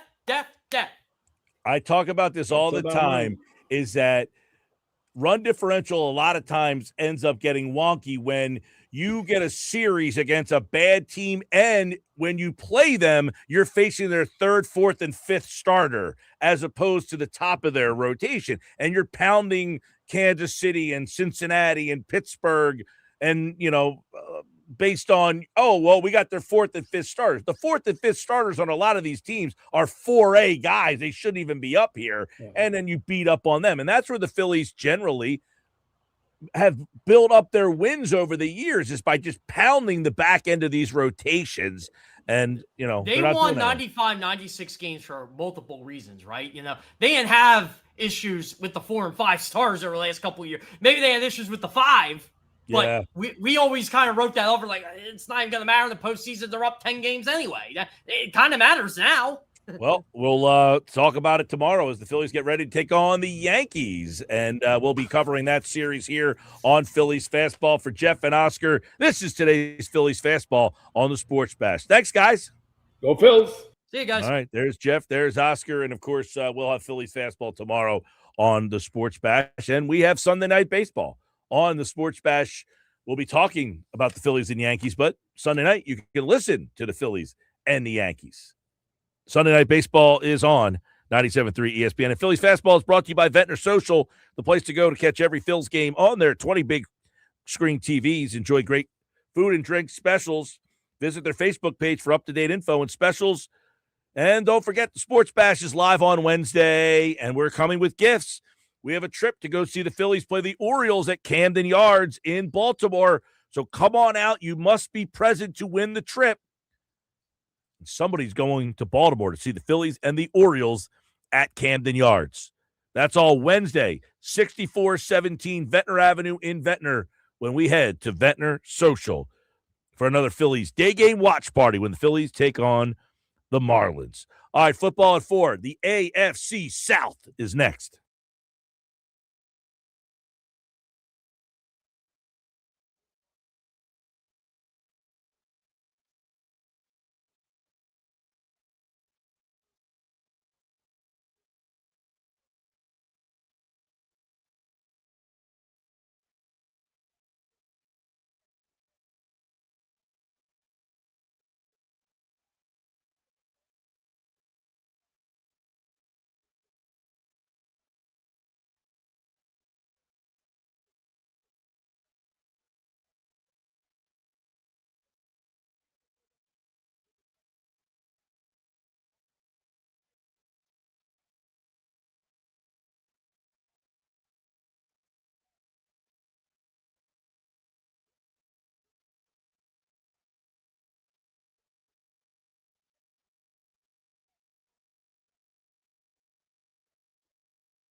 And Football at 4, powered by the Inside the Birds podcast. It is brought to you, as always, by our friends over at the Fanatic Sportsbook at Ocean Casino Resort in Atlantic City. Big screen bets.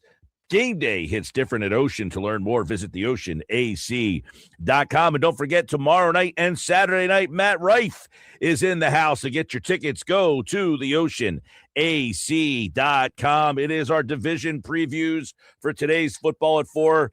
Andrew DiCecco is here as we've been breaking down all the divisions leading up to the NFC East, which will get us ready for the start of the NFL season. And last week we looked at the AFC North, we did the AFC East, and today we take a look at the AFC South, which is interesting because that will be the division that the Eagles will face this season. They will face the 4 teams in the AFC South, so we'll get a little bit of a preview of 4 of the Eagles' opponents this year, which includes Tennessee, Jacksonville, Houston. That's an interesting game because it is on Christmas Eve, and then the 4th team in that division. When you take a look at the 4 teams in that division, Jacksonville, the winner last year, Houston, and then the Indianapolis Colts as the 4th team. And that game, by the way, is on a Saturday this year. So we're going to break them all down. We'll take the top stories to know for each team, some of the additions, subtractions, and take a look at the 4 teams with our AFC South preview. Andrew DiCecco from the Inside the Birds podcast, Football at 4.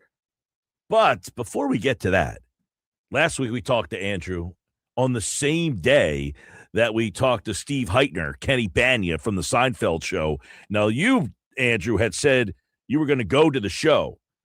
Did you end up making your way to see Bania at the show last week? It was hilarious. I talked to him after the show. I forgot to mention, I've been working out. I'm huge. But, there's a lot of classic lines from him. It was a great stand-up and a great night. So, I didn't know that you were seriously actually going to go to the show when you came on last week. I thought, hey, that's funny that you had him on. But then I saw the picture on your social media account. I said, man, he actually ended up going to the show. So you had a good time. I had a great time. And what's funny is I've seen Steve Heitner. I was in studio with Patrick Warburton, who was Putty. I saw John O'Hurley a number of years ago when he was the host for Family Feud. And I saw Seinfeld in stand-up, and opening for him was Larry Miller, the doorman. Nice. So I've seen quite a few of these Seinfeld characters. So this was like a comedy show and then like a kind of like an Ask Me Anything and then like a trivia session? Yeah. So he did like a half hour of stand-up, which was great. And I wish he would have done more of that, to be honest. And then there was the Q&A, Seinfeld trivia type of stuff. And nice. Then he was around and, after the show and all that. I had to make sure I grabbed a shirt that said soup and it had an X crossed through it. It said, it's not a meal. Awesome. Well, that's, I'm glad you ended up going. That's pretty cool. All right, let's get into this one. This one's interesting because these 4 teams in the AFC South, Philadelphia this year, that is one of their crossovers. Let's start with Jacksonville, who won the division last year. Trevor Lawrence, best season of his career, 13-4, second winning season in Jaguars franchise history last year with Trevor Lawrence as the quarterback. You take a look at the second best season. They went 14-2 back in 1999. So this is a pretty good year they're coming off. I feel like there's not a lot of buzz around this Jacksonville team as division champions, 13 wins. What can we expect from Trevor Lawrence in that offense this year? Yeah, Trevor Lawrence is an interesting player because he's sort of polarizing in the sense that Jacksonville has been in the mix when he's been the quarterback, Mike, but they haven't really been able to take that next step. I like him as a quarterback. I think he has a really good arm, and there are moments where you see him elevate his offense. He has some good players to work with, and Brian Thomas at wide receiver, Jacoby Myers, I think, is there, and he's a chain-moving type of receiver there, but it's all going to come down to Trevor Lawrence and really dialing in with more consistency. Travis Hunter is going to be moving to corner this year and focusing more of his time there, so he will no longer be looked at on the offensive side. But I like that Jacksonville team. I think they're a little bit underrated. Yeah, you take a look at the draft class, and they didn't get high marks for the draft class. They were pretty quiet free agency. This is a team that is almost sticking with continuity as the way, and they got knocked out in the first round last year. So you take a look at that defensive side of the ball. They did lose Devin Lloyd on that side of the ball, Greg Newsome. So you look at their offense. This seems like a team that's trying to build off continuity from ago. Yeah, and I think that's a big part of it. When you look at the NFL in general, there's a lot of turnover just around the league that I think it really adds another layer to the questions that teams face. Whereas when you look at a team like Jacksonville, where they have that continuity, you feel a little bit better about their prospects going into the year. And some of these players that they have on their offensive side aren't necessarily household names, but they're a quietly intriguing team, and I think it all starts up front. With Trevor Lawrence calling the shots there at quarterback. Yeah, and obviously Brian Thomas is a name. Jacoby Myers, you mentioned, and you take a look at their defense. You know, you've got Trayvon Walker, number one overall pick. Eric Armstead, a veteran player there. Travis Hunter, who missed all of last season. We'll see. I would imagine he's going to stick mostly to the defensive side. So it'll be interesting to see him get because they won 13 games last year without really his services. Yeah, Travis Hunter was one of my favorite players coming out of the draft, and I viewed him more as a corner, but he does offer dual purposes. And I think right now, if you're Jacksonville, you want to give the guy one position to focus on rather than toggling between two positions, both sides of the ball. And I think that's probably the right approach. They also re-signed Onteric Brown. That was one of the free agent corners that I thought may have been of interest for the Eagles. They ended up getting Reek Woolen, of course. But, yeah, you mentioned Eric Armstead, Trayvon Walker. They have some cornerstone pieces there up front, and that they can certainly lean on and build around. All right. Jacksonville wins the division last year. Houston got a lot of buzz. C.J. Stroud looks to return. I don't know. Would you say he took a step back last year? Yeah, I think that's a fair assessment, especially in the postseason game in particular, where he just couldn't get out of his own way. But I'm not going to hide from the fact that C.J. Stroud's a player that I've been kind of bullish on over the years.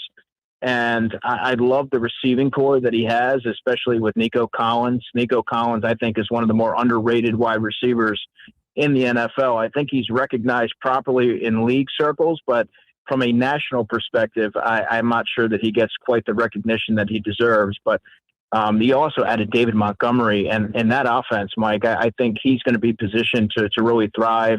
Woody Marks is a good backup that they have there, but I think the key addition to take some pressure off of C.J. Stroud is going to be David Montgomery. They did lose Christian Kirk, Joe Mixon, the running back as well, who obviously is a guy who in Cincinnati was a pretty big-time player for them. Their big problem, Andrew, their line stinks. They were 30th in pass block win rate, and they're last in the league in run block win rate. And I wonder how much that has to do with C.J. Stroud kind of looking for redemption this year. Yeah, I would imagine so. And you look at the team in general, and I thought that they were going to go a bit further than what they were able to do. Offensively, they came up small. Their defense, though, is going to be their calling card. And they've added Reed Blankenship from the Philadelphia Eagles to a secondary that has Caden Bullock. You already have Derek Stingley. Petrie's one of the better tackling defensive backs in the NFL. Will Anderson leading the charge there as a pass rusher. I think he's one of the best pass rushers in the game. So I like the complementary aspect that they have on offense and defense. And I think the addition of Montgomery is going to better balance things out offensively, where you're not putting too much on the shoulders of C.J. Stroud. By the way, Philadelphia will play Jacksonville in London. They will play this Houston team on Christmas Eve. And that defense that gave up 17.4 points per game, that was second best in the league, only behind Seattle, who ends up winning the Super Bowl. They were 11-0 when their offense scored 20 points last season. So as you just kind of talked about, their defense, Reed Blankenship, as you said, is now a part of this unbelievable Houston defense, which the Eagles will face on Christmas Eve this year. All right, let's go to Indianapolis. Late in the season on a Saturday, the Eagles will play the Colts. They were 7-1. They finished 1-8. Getting Daniel Jones back is obviously imperative for this team. Yeah, and Daniel Jones was an interesting story last year. I think he's been, and rightfully so, a polarizing player, not necessarily fulfilling expectations with the Giants, but it's never a one-on-one situation. Quarterbacks, it takes all three phases to get it done. But nevertheless, it seems like he's found a pretty soft landing spot there with the Colts. They brought back Alec Pierce. They have Tyler Warren at tight end, Jonathan Taylor, Quentin Nelson, a road grader up front in the interior of their offensive line. So the big question I'm still going to have, and I think because the sample size wasn't large enough last year, is Daniel Jones being able to replicate what he was able to do. And I think because he's been such a polarizing player in his career, it's hard for me to fully dive in and believe in what I saw last year. But what Shane Steichen and the offense has up their sleeve. Are you out on Anthony Richardson? Like, if he had a play, do you think that he's a salvageable quarterback prospect?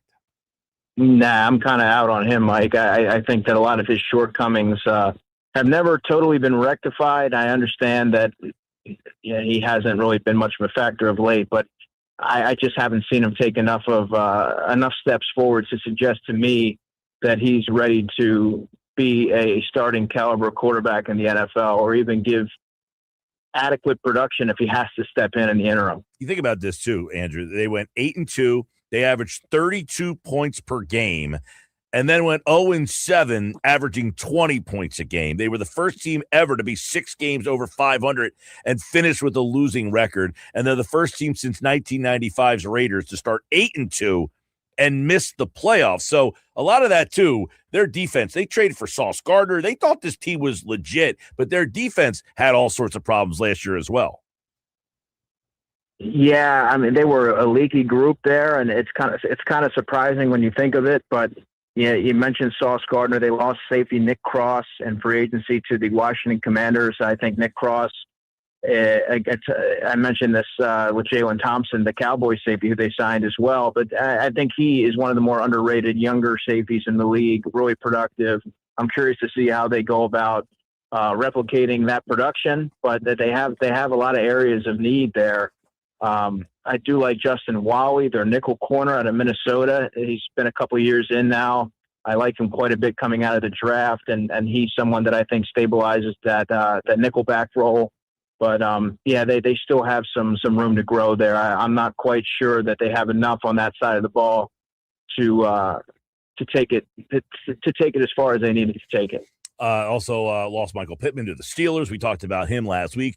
Did draft C.J. Allen for the defense, a safety as well. So they did focus a little bit on the defense side. The Eagles will face them on Saturday, December the 19th. And we know one guy we didn't bring up, Jonathan Taylor. I mean, he was the one bright spot on that team. Dude's an absolute stud.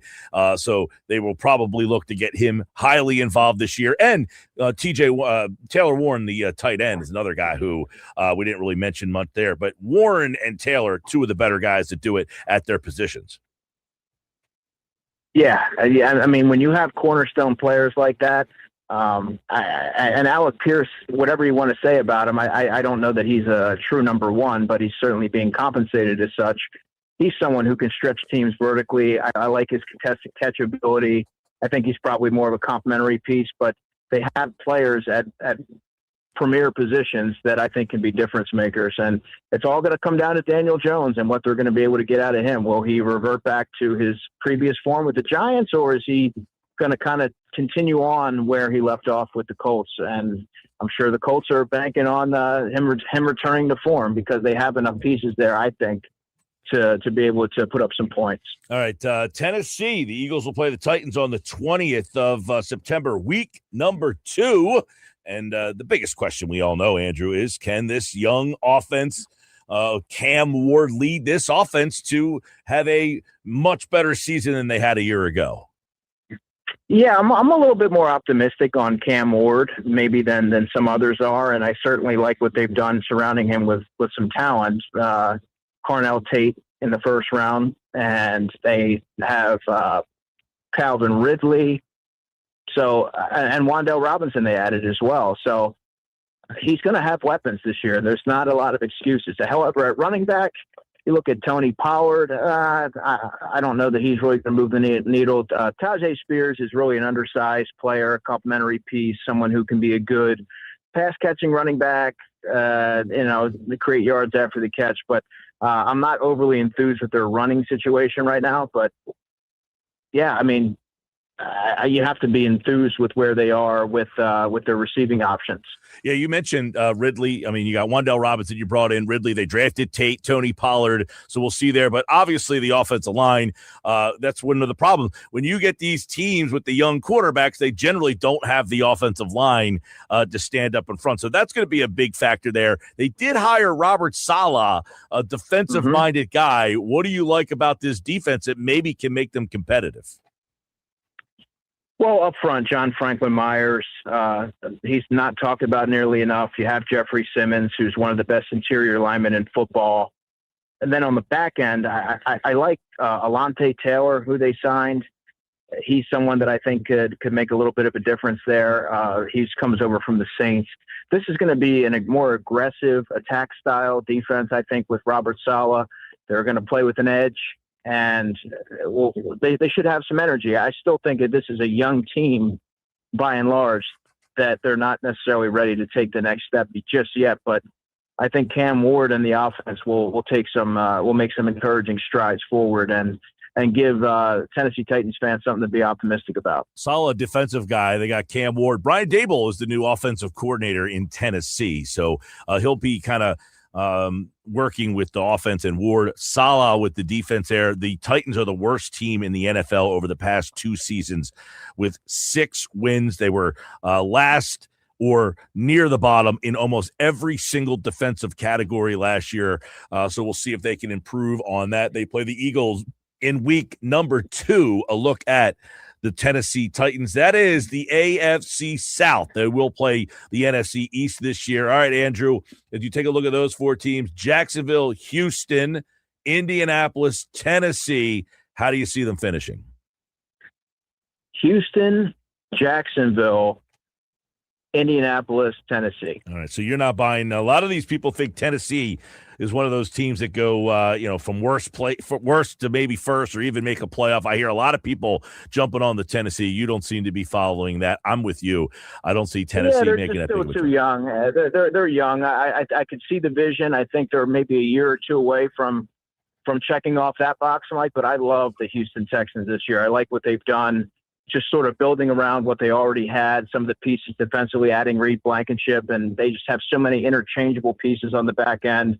D'Amico Ryans there leading the way, and we'll see what C.J. Stroud's able to do. Will his confidence be shaken off of that playoff performance? And how much are they ultimately going to lean on David Montgomery? But I like what they've done in particular. All right, Andrew DiCecco, Football 4, powered by the Inside the Birds podcast. And, of course, our division previews continue next week with the AFC West. We'll do that here on the Sports Bash. All right, Andrew, thanks, man. Thanks, Mike. Take care. All right, and Andrew DiCecco, Football 4, powered by the Inside the Birds podcast and brought to you by the Fanatic Sportsbook, the go-to spot for game day. Huge screens, great drinks, and all the sportsbook action you want. It's the perfect place to catch every play and celebrate every win. Matt Rife this Friday and Saturday. Joey Diaz on August the 7th, and Sebastian Maniscalco from the 17th to the 20th of September and the 24th through the 27th as well. Football at 4 back again tomorrow. Adam Kaplan, as we get closer to Eagles training camp, July 28th, they will report, which is on Tuesday. Have a day on Tuesday. Looking forward to that with the Birds back on the field. I got so much Eagles thoughts. I can't wait for next week for all the training camp. The Eagles don't particularly have quote unquote battles, I would say. I don't know that there's a roster battle anywhere. I feel like the starters are pretty pronounced, but there will be roster battles. Who is the depth of this team? We will start to dive into that next week on the Sports Bash Live on 97.3 ESPN, the 97.3 ESPN free mobile app, and live video. You can always watch the show streaming live on the 97.3 ESPN YouTube channel. And hey, we want to remind you about our friends over at the Branches Outreach. They're recovering fresh food from local groceries before they go to waste. They bring meals and supplies to the community all across Cape May County. They're stocking shelves and supporting families and connecting people with advocacy and case management and resources that can change your neighbors' lives. Last year alone, our friends at Branches Outreach served nearly 14,000 warm meals, 6,400 pantry distributions, and more than 15,000 members put food on the table. But that all depends on one thing, and that's getting it there. And to do that, they need a new outreach van that can help recover more food and expand the outreach program. And you can help our listeners, if you're listening out there today, small, large, medium, whatever you can do. Go to the branchesoutreach.org and support the Road Ahead campaign today and help them get that new outreach van that can help the people of Cape May County and continue on the mission of the Branches Outreach. I'm Mike Gill. This is the Sports Bass Live on 97.3 ESPN. Stick around. The Nuggets are coming up next.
Continuity across the third year in Big Fangio's scheme and a healthy Nolan Smith are reasons to believe that this group can hit another gear.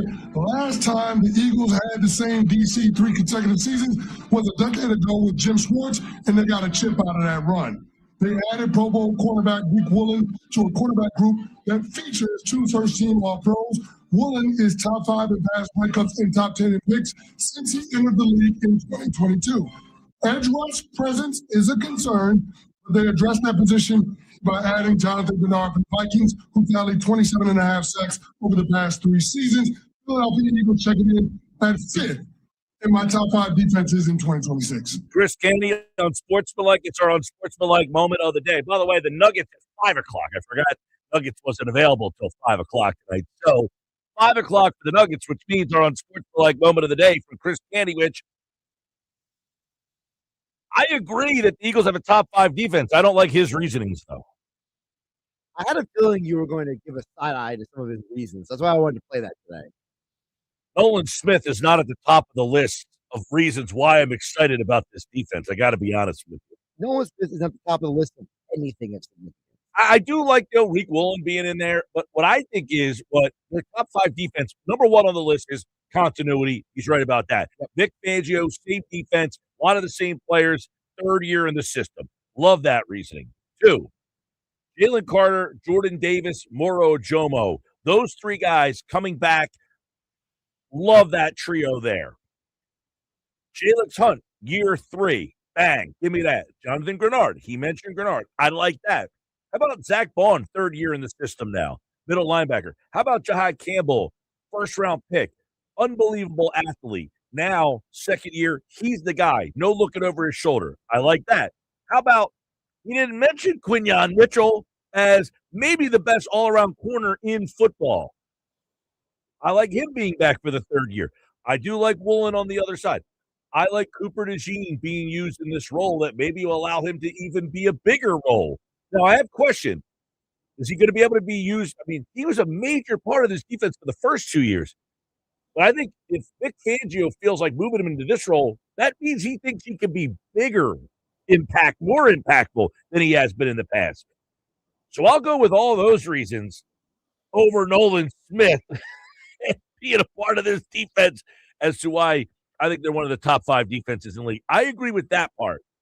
I just don't agree with Nolan Smith and some of the other things that he mentioned as to why.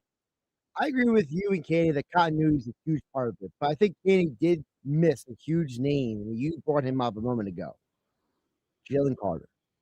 Jalen Carter got his shoulders fixed this offseason. Jalen Carter saw that his buddy, Jordan Davis, got money. So now Jalen Carter says, what if I get in shape? Maybe I'll get a big paycheck. I think Carter is going to come into this year ridiculously motivated. And when you're going to do that talented, that motivated, coming in, training hard, working hard, even Fangio, it's like, oh, yeah, Jalen Carter looks great. Like, if Fangio's saying it, Mike, you know it's real. It's not just workout. Well, we better hope. Listen, we better hope that Jalen Carter is taking this, not getting the contract extension, and using it as motivation to want to have a great year. And using it to make sure that he makes the Eagles pay him. That's what he needs to do here is, you haven't approached me yet? You paid that guy? I'm going to show you that I'm going to break your damn bank. And guess what? If you get a player that with that ability, that motivated, that should be way higher on the list than most stuff Canny said. I definitely think, look, the impactfulness of what Jalen Carter can bring is at the forefront of how good this defense can be. They won a Super Bowl in large part because of the play that he made against the Rams to go up the middle, get in Stafford's face, and just obliterate that play. That's the kind of player he needs to be in the big moments. If he can be that player, he was not that player last year. And last year, think about the game they lost against the Niners in the playoffs, which their defense couldn't get the stop. If he could get the stop in the 4th quarter of that game like he did the year before against the Rams, maybe they win that game against the Niners. Maybe they go deeper into the playoffs. Maybe we're talking about a different end of that season. But unfortunately, I've always looked back and said, yeah, I understand and acknowledge that the offense was not very good last year, but they gave you the lead twice in a playoff game at home. And this defense, which is supposed to be great, couldn't get a stop. And I constantly keep going back in my mind of that moment. If Jalen Carter could have made a play, it was a difference-making play in the Niner game, and it never happened for them last year. So I think Canning's right. They are a top 5 defense, but I don't know what to expect from Nolan Smith this year. I don't even think Nolan Smith was to expect from Nolan Smith. I mean, Nolan Smith had such a depressing regression last year. And I understand he was coming off of an injury and all that. But this guy literally has shown you in his 3 years in Philadelphia, basically a 3-month stretch. He had a great playoff run in the Super Bowl season. He also had a great December leading into that. Like he had that like from like Thanksgiving to the end of the year run that he carried into the postseason. So he basically gave you 3 months. He gave you 3 months and 3 years. Yeah, and I said before, I like Nolan Smith. I can't trust him. He's too small. I can't trust that he's going to be the impactful player for 17 weeks. Now, maybe he's the impactful player when I need him the most. But for 17 weeks, he's not at the top of my list of guys that I feel like I can trust. He's too small. He's constantly hurt. And those are the kind of guys that I just don't put all my eggs in that basket. Now, on the flip side, if Candy would have brought up Jalix Hunt, he's a guy that I'm intrigued by because he hasn't been hurt. He's been a part of this thing. And now he's in his 3rd year. This is a guy that should really take off in this year. If he's as good and as athletic, think about this. The Eagles drafted him in the 3rd round. Yep. And he was like out of right field when they drafted him. He was a safety in the Ivy League, and he ends up getting drafted after transferring and moving to defensive end at Houston Baptist, was it? Yep. Nobody anticipated, the Eagles included, that he was going to be a big part of this defense from day one, and he really wasn't. But even in year 1, I don't think people thought he would be a big factor. He came in year 1 by the end of the year and helped them win that Super Bowl. Yes. On that run, him and Nolan Smith. The difference was the next year, while he got off to a slow start, he finished strong. And I think now the Eagles were hoping that by the 3rd year, Jalix Hunt would be able to have a rotational role. He doesn't only have a rotational role. He might be the best pass rusher they have. And quite frankly, I'm hoping that he's better than Jonathan Grenard. And you know what? Fangio has called him a defensive weapon. Last year, he had 3 interceptions and 6.5 sacks. How many guys do you know in the NFL, Mike, have both multiple interceptions and then double the number of sacks? The fact that he was able to do that his 2nd year in the NFL, after only being a pass rusher for a couple of years between college and the NFL, the sky's the limit for this guy. 9 tackles for loss. That led the team. He's a guy that, lived on the other side of the in the other team's backfield, lived in the backfield. I definitely agree that Jalix Hunt is the guy that Canty should have been featuring when talking about why the team is a top 5 defense in the league. So Jalix Hunt to me is a guy that takes that big. I'm hopeful that he takes that big step. He will forward this year. Yeah, because he's already shown you he's taking steps forward each year. It's not like he was a roller coaster ride like Nolan Smith is. No, and Nolan Smith, by the way, let's just kind of zone in on him. You know how many tackles Nolan Smith had last year? I mean, you think about a guy who, listen, he's an edge rusher. They don't rack up a lot of tackles. He had, last season, 15 solo tackles last year. 15. A little more than I thought. 15. He had 31 total tackles, just not around the ball enough. He played 12 games. That is almost just basically no production. He had 3 sacks all season long. You talk about some of the things that he needs to be better at. It's being around the ball, being a playmaker. That's what he was drafted for, to be a pass rusher and a playmaker. And so far, that hasn't happened for him. The third guy you mentioned that I want to highlight really quick that Canty didn't mention is Quinyon Mitchell. The Philadelphia Eagles have not had a corner like Quinyon Mitchell in decades. And he has become a huge part of the reason why this Fangio system works. If he goes out there and he locks up 9 times out of 10 the best receiver on the other team. Every once in a while he gets beat because he might face an elite player who just happens to get him, right? Yeah. But you know what? That's every corner in football. He has changed the back end of this defense. So now, because you are saying we're going to put Cooper DeJean at safety, you're not as worried about it because you've got that guy in Quinyon Mitchell locking down the one side of the field. Signing Tariq Woolen is less of a what if because you got that guy Guantanamo Bay out there on the defense. Yeah, well, listen, the Eagles have had some very good corners. I don't know that they've had a corner as good as this guy, but over the years, I mean, they had Asante Samuel back in the day, Bobby Taylor, Troy Vincent when you had that crew, Sheldon Brown, Lito Shepherd. Yep. But I don't think any of them were as good as this guy. None of them. Troy Vincent was pretty darn good. He was, but Darius Slay too. By the way, you had Darius Slay. Was a pretty damn good corner, but I think Mitchell might be better. And I said one of the top, if not the best, overall corner in the league because he's a guy that covers. He's also, I don't think he's not the greatest tackler in the world. I'm not suggesting that, but he's certainly not Deion Sanders when it comes to, I definitely, he had more tackles last year than Nolan Smith had. Yes. Put it that way. So he's a guy that will be a part of the play, but I just love having a guy like Quinyon Mitchell and what he brings to the defense. Also, this year, having Reek Woolen on the other side, if he can be the Woolen that in the good version of him in Seattle. No, let's be honest. We can't. There's the good and the bad here. Woolen is not in Seattle anymore for a guy who's physically gifted because he wasn't consistent enough at times. But when he was good, he was really good. And when he was not good, he struggled. And that's why he's not in Seattle anymore. But he's definitely the best guy that they will have had across from Quinyon. I mean, Slay at his advanced years, I guess, was probably still pretty good. He was, but there was a strong regression the last couple of years of Slay in Philadelphia. And, Woolen is also the type of corner that complements Mitchell's style of play. Because now, let's say the Eagles, I'm just using this as an example. What if Philadelphia goes to the Super Bowl and they play a team like the Bengals? You don't think that having Mitchell and Woolen are going to be key in winning that game? That's to me what Woolen's about. Woolen is not here for necessarily week 2 of the NFL season. He's here because if you want to make a deep playoff run, you got to have that number 2 guy out there.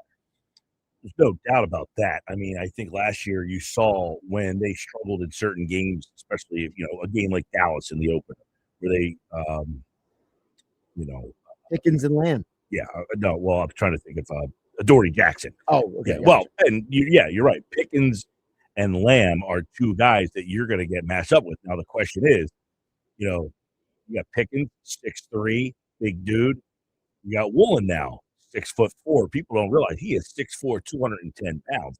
CD is 6'2", 200 pounds. So now you got a big physical corner that can match up with a guy like Pickens and maybe jar him up at the line a little bit better than, say, Adoree Jackson could a year ago. Because Cowboys, that offense, very good. The other team, you take a look at your own division, and you have some big physical receivers. You go to,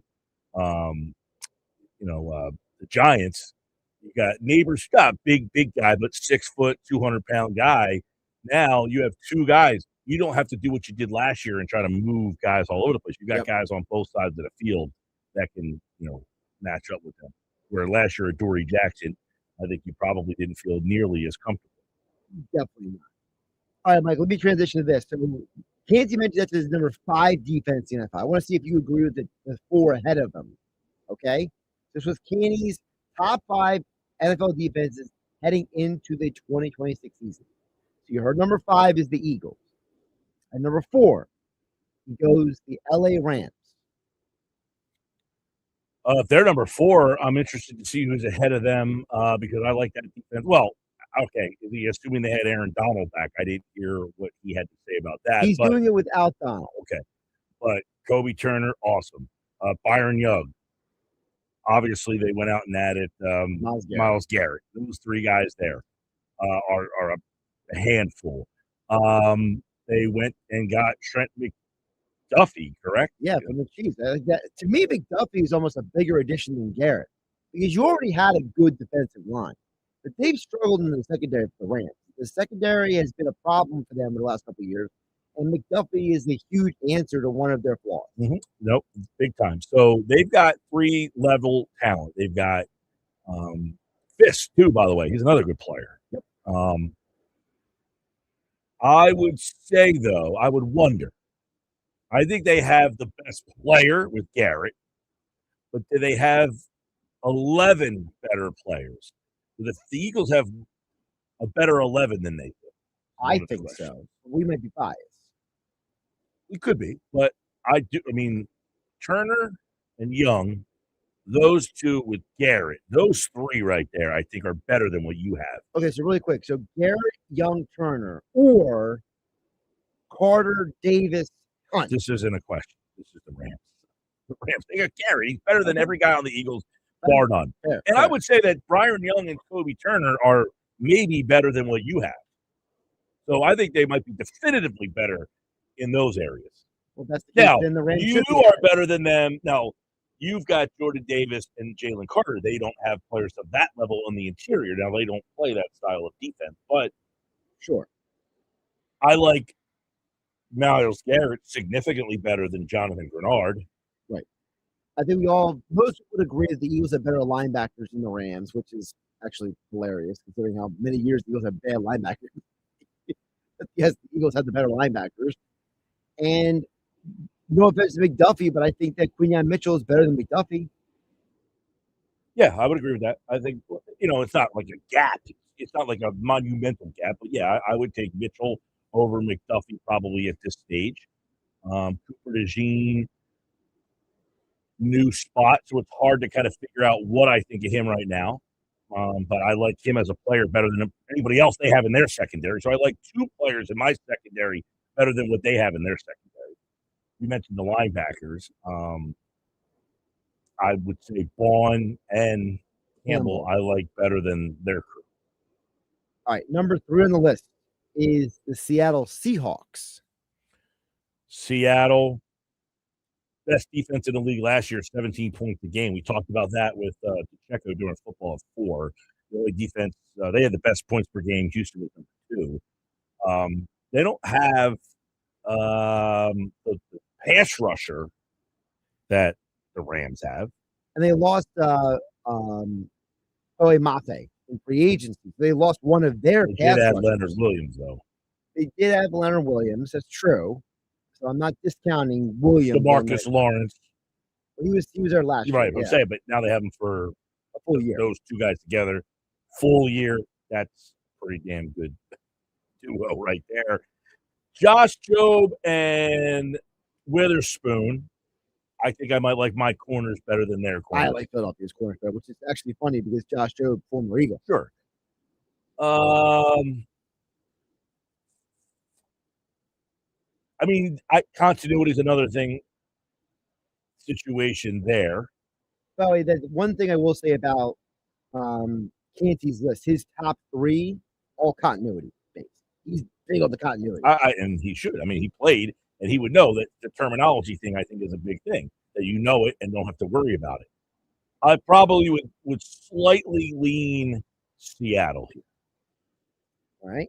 Number 2 on the list, the Houston Texans for Chris Canty. Which is interesting because Seattle better points per game than Houston last year. Houston added Blankenship, and their defense is essentially Will Anderson, better than anybody the Eagles have. Yeah, Will Anderson's arguably one of the 3 best passers in football. Mm-hmm. He would be on the right below Myles Garrett, if not toe-to-toe with him. But, Stingley, Lassiter's still there, right? Yep, Lassiter's still there. They had Blankenship, solid. He knows the system, though. He knows the system, right. The D'Amico Ryan system is kind of like a variant of all the systems that Blankenship has played in Philadelphia. I mean, it's hard for me to say that I think the Eagles' defense is better than their defense. I mean, their defense was, what's his name, Rankins, Hunter. I would just say that I think that Carter and Davis are better than Rankins and Togiai. So I would say that Philadelphia's probably got the better D tackles. The edge rushers, Texans got the better edge rushers. Yeah. Fair. And then number 1, Denver Broncos. Denver last year didn't get the pub that the other team's got, I feel like. Yep. Let's see. Number one. Man, it's funny to say that they're the number one team, and Alex Singleton is their linebacker. But he fits very well in their system. Benito. Well, to me, it starts with Zach Allen because Zach Allen is a freak. Yes, but no, he's better than what I have, but he's not. Wouldn't say that he's better than Anderson and Garrett. No, but I think that the thing that makes Allen special is he's not a pure edge rusher. He's a guy who can kind of take on the guard if you need him to, and that's what makes him special. He's kind of, I'm not saying he is, but he's got a little JJ Watt to him. I like the Denver defense a lot, so I can't really sit here and disagree much. Jonathan Cooper, awesome. DJ Jones, stud. They got DJ Jones is just one of those. He reminds me of one of back in the day, Will Ford. Just takes up massive space. He just moves people. Patrick Surtain. Like their corner is comparable to yours. Number one. Number two is a bit of a drop off. They got Riley Moss. Yes, all these teams are very similar where they have like 7-8 guys that are really loaded. A lot of them play in the system. All those defenses were slightly better than you last year. So I don't have a problem with any of these being ahead of you. But I think all 5 are in the conversation that they could be interchangeable. Yeah, the only team that I think that is who's ahead of the Eagles that you can maybe make an argument to be lower is the Seahawks because them losing Bofa Maya is like a huge loss to the pass. Sports Bash Live, 97.3 ESPN, the 97.3 ESPN free mobile app. Football is back. It begins with training camp. The Eagles camp opens on Tuesday.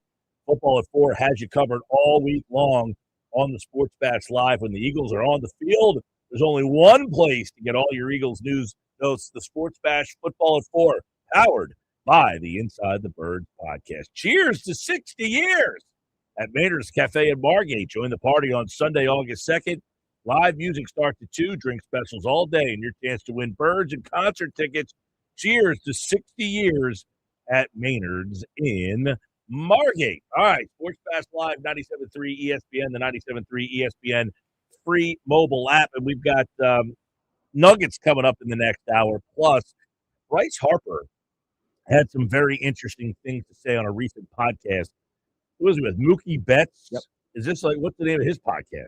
Hold on. I didn't know Mookie Betts had a podcast. On Base with Mookie Betts. On Base with Mookie Betts. All right. Well, Mookie Betts has a podcast. His guest was Bryce Harper.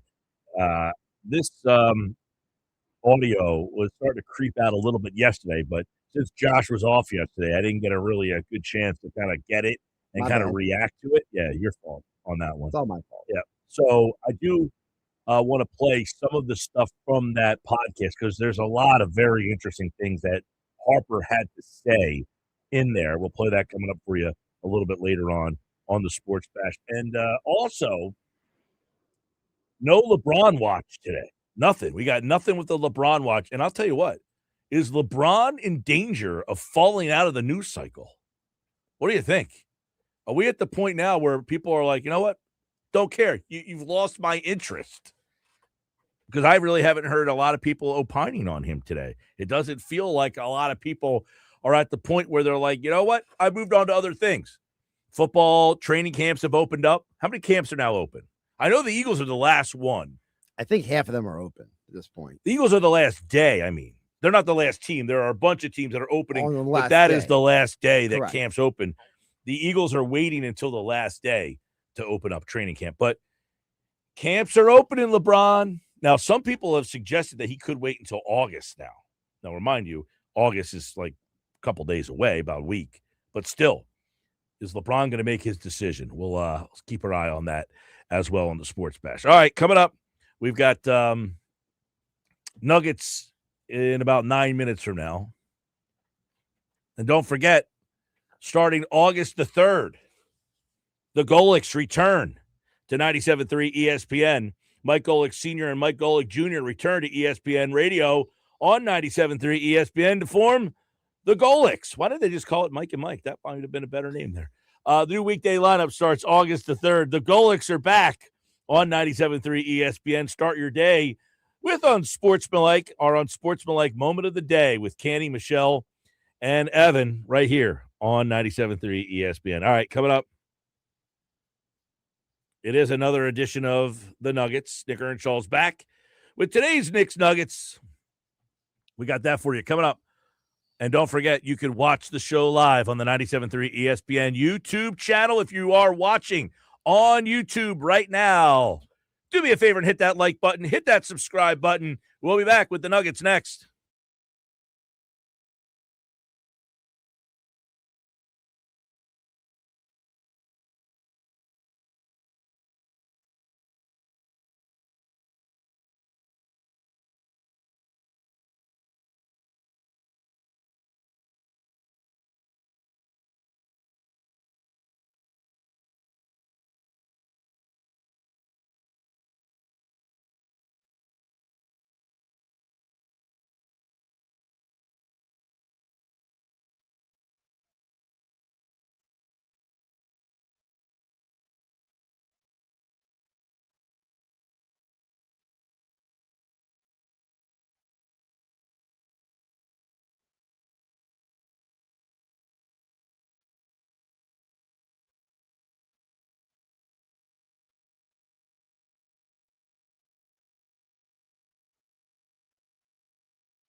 5 o'clock, taking you home tonight.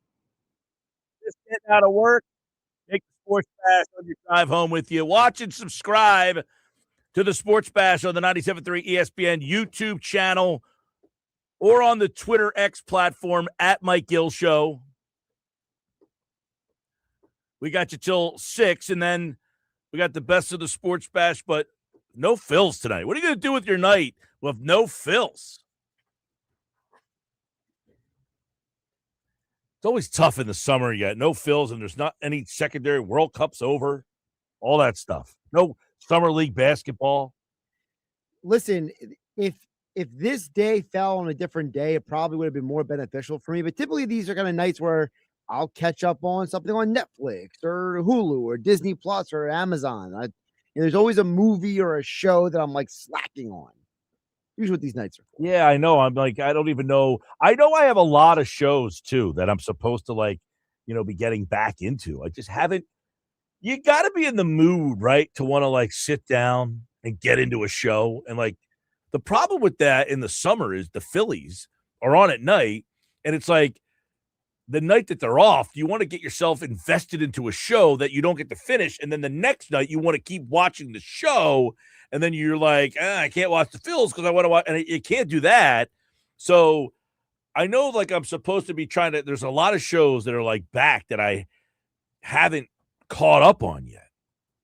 I'm trying to even think of what they are.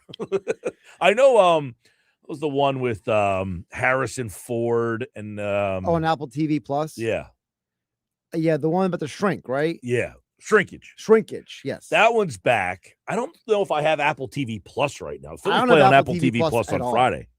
I actually had this argument with somebody wasn't this past weekend before. I was like, I'm not going to spend money on another app. I'm already spending enough money on these apps. You know what, though? So I agree with you, but I got HBO Max, is it? Yeah. For last year, the NFC thing. Yes. And I haven't canceled it yet. Oh, I canceled that as soon as possible. But I realized that I'm not even really watching HBO. I was like, you know what? I'm going to now. What I did was when I got the NFC East thing last year, the Hard Knocks NFC East. So I watched that last year. Yes. I never canceled it, and then I watched Curb Your Enthusiasm that I missed. I hadn't seen all. So you caught up on that finally? I did finally. So Larry David has a new show out. I did not. Yeah, it's kind of a weird premise. What's the premise? The look on your face for the radio audience. I don't even know how to describe the perplexed look on Mike's face. He doesn't even know how to describe it. I don't even know what it's called. Doesn't help. Somebody, so I was listening to Jimmy Trina's podcast. They were talking about it. And Jimmy Trina, who's a big Larry David fan, said he wasn't all that excited about it. It appears that Larry David and some other Like Larry in the Pursuit of Unhappiness. There you go. So they are the first episode, they're in Independence Hall in Philadelphia, and they're all dressed like George Washington. They have the white wigs on, and they're dressed like people from the 1700s. Oh, it just came out this year. Yeah, no, it's new. But I tried to watch the first episode the other night, and it was basically like them in Independence Hall in the room where they signed the Declaration of Independence. And it's just Larry just pontificating and complaining about things. What do you got? I don't know. I turned it off after. So according to the internet, an AI description says this show is a comedy sketch exploring major events in American history for the 250th anniversary. This series premiered June 26, 2026. It airs weekly through July 23rd. The show Tonight must be the finale. It's the finale. So it says this is Larry David's spin on the biggest events in American history. Yeah, and the first episode didn't grab me all that much. I turned it off in about 5 minutes. Now, it was about 11 o'clock at night, and I was just kind of like, you know what? Let me try this out. I put it on, and about 11:05, I said, I think I'd rather go to sleep. So I turned it off. This feels like something that, unless you're a big Larry David diehard fan, you might not as be into the way at least it's described. All right, well, there's Nick Earnshaw. It's time for the Nuggets. Now, Earnshaw, am I getting this right? You are calling out this weekend because it's your birthday? Yeah. Took my weekend off. Took my PTO time. Wow. At what year does that end for you? Like, what year are you now mature enough that your birthday you don't blow out the candles and get a wish? Yeah, You had still to have the take tooth off. fairy? Does the tooth fairy come and put money under your pillow still? Listen, you could travel the world for 3 weeks. I'm taking 2 days, you know? So let me get this straight. Now we're taking off for being ill for 2 days, which doesn't happen to any normal human being. And now a 26-year-old man is taking off for his birthday? Yeah, why not? I don't get any other days off. I work 7 days a week, you know? All right. So taking a few days. I'm just trying to comprehend if I'm working with an adult or do I still have a 6-year-old that I have to make sure. Yeah, 26-year-old. I'm just making sure I get enough candles for the cake here. Do you want? Yeah, you have to. You want the exact amount of candles? You go blow them out too. Yeah, I absolutely. Well, I'll be blowing them out at Citizens Bank Park on Sunday night. Yeah. You like Jimmy's on your cupcakes? Or the Absolutely. So yeah, right. I took the whole weekend off. Everything. I don't want to hear from anyone. I heard. We have younger men than you said who takes off for their birthday still. I'm just saying, you know. Me, I'm still taking off because I don't get any days off ever. So I'll take off. You can take off anytime you want. It doesn't have to be your birthday. I think we've gotten past the point in our careers and our lives where taking off birthday weekends should probably be a thing of the past. That's all. Well, it gives me a reason to take off. Yeah, because I noticed that you weren't working your other job this weekend either. No, nothing. Took off everywhere. Every single job. I have 18 million jobs. I took off every single one. Because I'm off, and I said, "Why is Nick off this weekend?" And then we got the tipster. Yeah, you're damn right. I'm taking off, and I'm going to enjoy myself. I said to Josh, you know, Nick's not in the locker room this weekend. And I had no idea about this. Yeah. So I went ahead and, you know, texted Tall Vince because Vince was already supposed to be coming in for my show because I'm on remote this Saturday. And so I was just double checking Vince, like, hey, you good, buddy? Like, I just found out that you're covering both shows. And Vince is like, yeah, I'm all good. He goes, but then he throws in there. This is how you know Vince is now part of the team. Vince has now become part of the 97.3 ESPN team because he, you know, the old saying, you understand the show. He gets the show. Okay. He texted me. He said, because, you know, someone had to be born in the month of July and has to take off for the weekend. Yeah. Yeah. Fell on a Sunday. I was like, you know what? Taking a couple of days off, got PTO in there. This gives me one reason to take off, you know? Yeah. All right. Well, happy birthday. Yeah. Appreciate it. Yeah. Thank you very much. Happy birthday. We won't see you for about 5 days. Nope. You won't see me for a long time. Long time. You doing anything? Yeah. I'm going to the Phillies game Sunday night. Oh, geez. I'm sitting in the bleeds. I mean, if you're going to go for your birthday to a Phillies game, which you can do on any other day of the week, at least get yourself good seats. Haven't been the one game all year. So it'll be my first game all year. Yeah. Okay. Well, there you go. Good.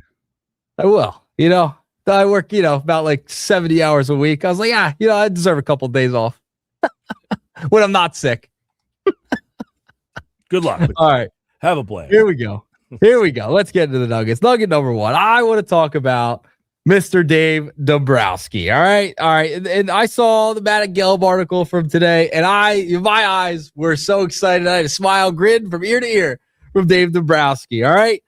So when I saw this quote from Matt Gelb's article, quote, the Phillies have been more willing to discuss higher caliber arms, the kind of pitcher who would be capable of starting a postseason game. Finally, this is out into the ether from the Philadelphia Phillies about possibly acquiring a starting pitcher, which I've been screaming about for months and months and months. That is their number one need at the deadline, is a starting pitcher, especially with Andrew Painter going back down to AAA and not working out. A starting pitcher will help them tremendously in the postseason if they want to position themselves at all of being a postseason contender. A starting pitcher specifically, will help them so much.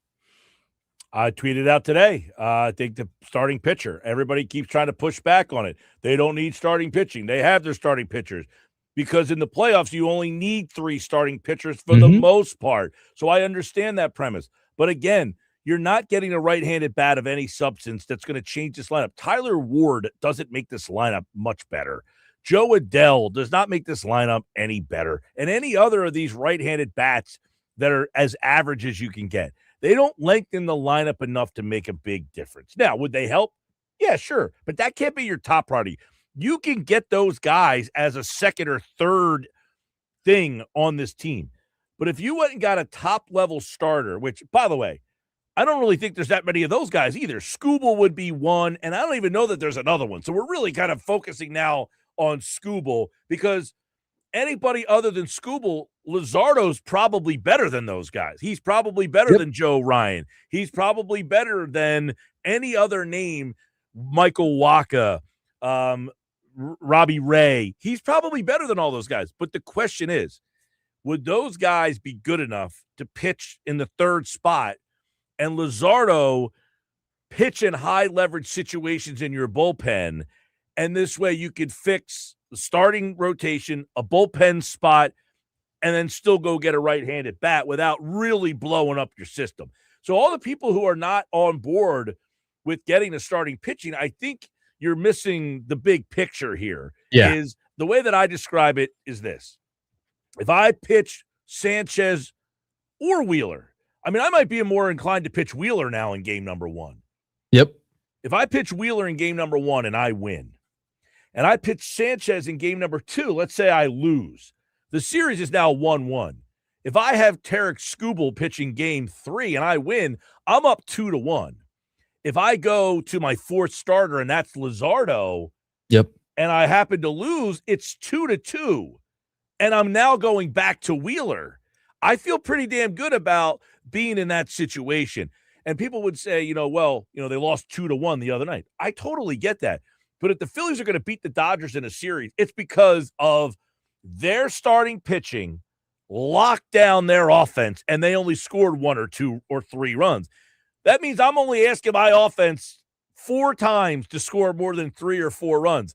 And I think that's a better path than winning 10-7 and getting into bullpens and doing all that. So I'll take my chance with my inconsistent offense, which I don't love. Believe me, I'm not like, oh, don't worry, this isn't a problem. No, it's still a problem. But if your pitching is better than their pitching every night of the week, I have a chance to win 4 games. I don't have a chance to win 4 games if I'm throwing Nola or my bullpen doesn't have a high leverage lefty. And I think Luzardo could be that high leverage lefty. And I think Luzardo can also pitch a game 4 if necessary. Yeah, listen, I'm in lockstep with you. I've been on this train for a long time now throughout the season. I understand the outfield is atrocious. I understand anything is essentially an upgrade in the outfield at this point, okay? And essentially anything. But if you want to try and give yourself the best chance to move on in a playoff series, move on throughout the postseason, it's going to be because of your pitching. And, this is granted, this is also them not making stupid base running mistakes and things of that nature and costing themselves. But if they can outpitch the Dodgers, then you got a real shot, because then you're only asking your offense to score those couple of runs. Like you mentioned, you're only asking them to score 2, 3, 4 runs per game to try and win a series. And then you'll eventually at some point get everyone going ball, go boom, and score 10 runs in a game and just blow out the Dodgers, because that's what the Phillies will do on occasion. Well, the game they won last year, they scored a bunch of runs. And then they didn't score the rest of the series. That was the problem. So if you can kind of figure out your starting rotation, move one of those guys who you feel confident in, which would hopefully be Jesus Luzardo, that would be the most ideal path. And then maybe if you could get another arm or something at the deadline to come out of the bullpen to really shore it up, I think that works. And also, if you add another starting pitcher, it also solves the 5th starter problem that you have right now, and you're not taxing the guys you do have in the bullpen for the rest of the year. So, to me, starting pitching has always been the number one need at the trade deadline, and now we're just coming around on this. Is crazy to me. I know it's early enough because we only got a couple weeks till the trade deadline, but it's about time that this is entering the conversation and people aren't calling me crazy on Twitter all the time. Listen, we had a show when we were at the LPGA. That was back in May. And I said all day, I will go get a starting pitcher if I can go get one. Now, I'm also acknowledging you're really looking at a picture of Skubal. Yeah. And maybe Joe Ryan. I don't know. Do you look at Joe Ryan as better than Luzardo? Probably not, but I think you could pitch Joe Ryan in the third spot and Luzardo in the bullpen and then use Luzardo in the fourth. Now, the problem is if Luzardo remember a couple of years ago, 2022, when they had Zach Eflin and he was pitching, he was closing games out for you, right? He was pitching in big spots for you. If you have Luzardo pitching in high leverage bullpen spots, could you also then start him and then risk losing him in those high leverage situations? That would be one problem. Yeah, that would be one of the problems, but this is a team that hasn't gotten out of the first round in how many years now? So you got to find a way to get out of the first round, whether it's a wild card series or the DS, somehow, some way. And I'm willing to take that risk. But if you give yourself another starting pitcher, you have that leverage of being a little bit deeper in the starting rotation. I like that idea. I'm definitely on board with that. I've been saying it for a while. And I know, listen, it's not perfect. But I think having better pitching is their best path to beating a team like the Dodgers. Yeah. And listen, I wouldn't be mad if they went out and got 2 bullpen arms. I wouldn't be mad about it if they went and got Chapman and Mason Miller, right? Like the 2 big names on the market. Would I be mad at that? No. I'd be like, okay, that works. You could win with that because you kind of locked down a couple of innings there with Duran, Chapman, Miller. But now you're reaching your how many prospects do you have to give up for Mason Miller, who's just 1 inning guy? All these guys want to close, so there's things to think about there. And then you just look at the right-handed bat situation. There's just nothing out there that really would say this is going to be a massive difference maker in the lineup. Can you upgrade there? Sure, without giving up a ton of prospect capital, absolutely. But I see them going after maybe a guy like an Arise, going over the Giants. They got a couple of hitters. They'll probably offload at the trade deadline. That's really the max you're going to get at this trade deadline. Like the Buxton thing, it's wishful thinking at this point. I agree. I don't think Buxton and by the way, you look at Buxton, he essentially said, I'm not going anywhere. Now, that doesn't mean he said it. Doesn't mean he has to. The one guy to keep an eye on would be Zach Neto. And if he ends up getting traded by the Angels, he's a name that's starting to pop up. Apparently him and Trout are pretty close. Yeah. So would that mean that if he gets traded, that Trout might say, okay, my buddy's out of here. I still don't think Trout is a legitimate option at this point, but we have 10 days left to go. Yep. 10 more days. Trade deadline days could be a lot of fun. I can't wait for that day. Just wait for all the notifications to come through. There's nothing like trade deadline day. I would wait for that year every year. It's like a holiday. It's Christmas in the middle of summer, essentially, when trade deadline day comes around. I'll tell you this. Brian De La Cruz hit the home run last night. Awesome. You have to hope that Brian De La Cruz hits and becomes that bat that you can count on. Because I talked about this yesterday. I am over the Brandon Marsh playing every day thing. I do not need to see Brandon Marsh play every day. I never needed to see him play every day. I never was that guy. But it's never did you see this post earlier from Phillies tailgate? Which post? All right. This is unbelievable. This post from Phillies tailgate. Pull it up. Pull it up on the screen here for you here. Let me see if I can get that up on the screen real fast. So this post from Phillies tailgate. It is the Phillies batting averages, OPS / basically their slash line since July the 1st. Take a look at those numbers. Oh my God. We got, all right, for the people on the radio, this is the people watching on YouTube, you can see all the numbers. Bryce Harper since July 1st, 164, 301 on base, 295 slug, a 596 OPS. His OPS of 596 is worse than Turner, Hill, Romuto, Bohm, Stott, Schwarber, Rincones, and Crawford. The only guy worse than Harper is Brandon Marsh and Edmundo Sosa. Edmundo Sosa is unplayable. Unplayable. And I've had people in the past tell me he should be playing every day. Yeah. I said, tell me you don't know the game without telling me that. Sosa can't play every day. By the way, since July 1st, Sosa, 160, 214 on base, 160 slug, and a 374 OPS. And I see a lot of people trying to blame Mattingly. Look at the numbers. If you're watching on X or YouTube right now, just look at the numbers. And Mike just rattled them off from Harper, Marsh. I mean, $164 for Harper, batting average. Marsh, 167. I mean, that's just not going to cut it. And if you want to blame Don Mattingly for all the problems, you're just crazy. I could ask you this then. I'm not blaming Mattingly, but I'll ask a question. I don't know whose decision it was to have Marsh play every day. But if it was Mattingly who kind of pushed for it, the end result has become Marsh is hitting 167 with a 242 on base, a 267 slug, and a 509 OPS. He should not be playing every day. And if it took him stinking against lefties to tell you that he shouldn't be playing every day, all you had to do was look at his splits against lefties coming into the year where he can't hit them. So you're getting a dose of reality where this guy is not an everyday player, and that's okay. It's okay that he's not an everyday player. The problem is it's okay that he's not an everyday player. You just don't have anybody to split the time with him. No, because you have nobody in the outfield. You have Rincones. You've had Crawford.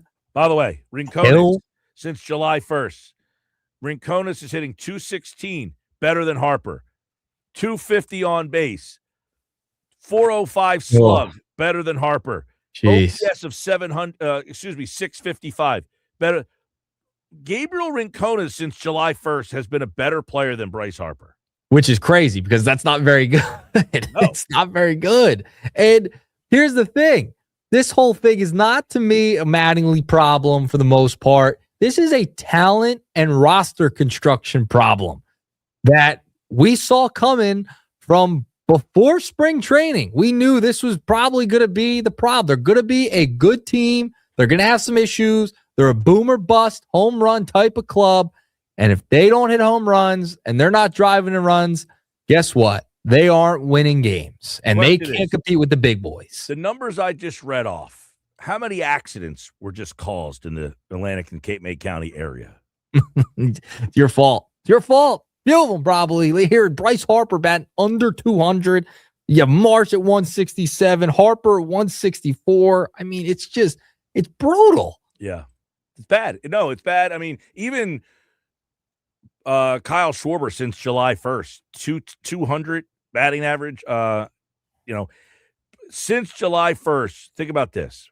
Kyle Schwarber since July 1st has a worse OPS than Trey Turner, Derek Hill, JT Realmuto, Alec Boehm, and Bryson Stott. Yeah, it's a wild phenomenon right now. I know it's only 22 days and you had the All-Star break in there, but that's not a good stretch for some top guys who are getting paid a lot of big bucks to try and bring this team a World Series, Mike. Mm-hmm. There you go.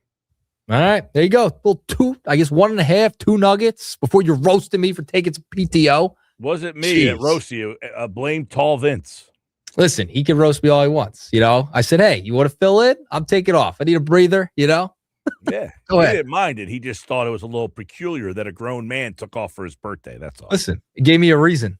It gave me a reason to take off finally.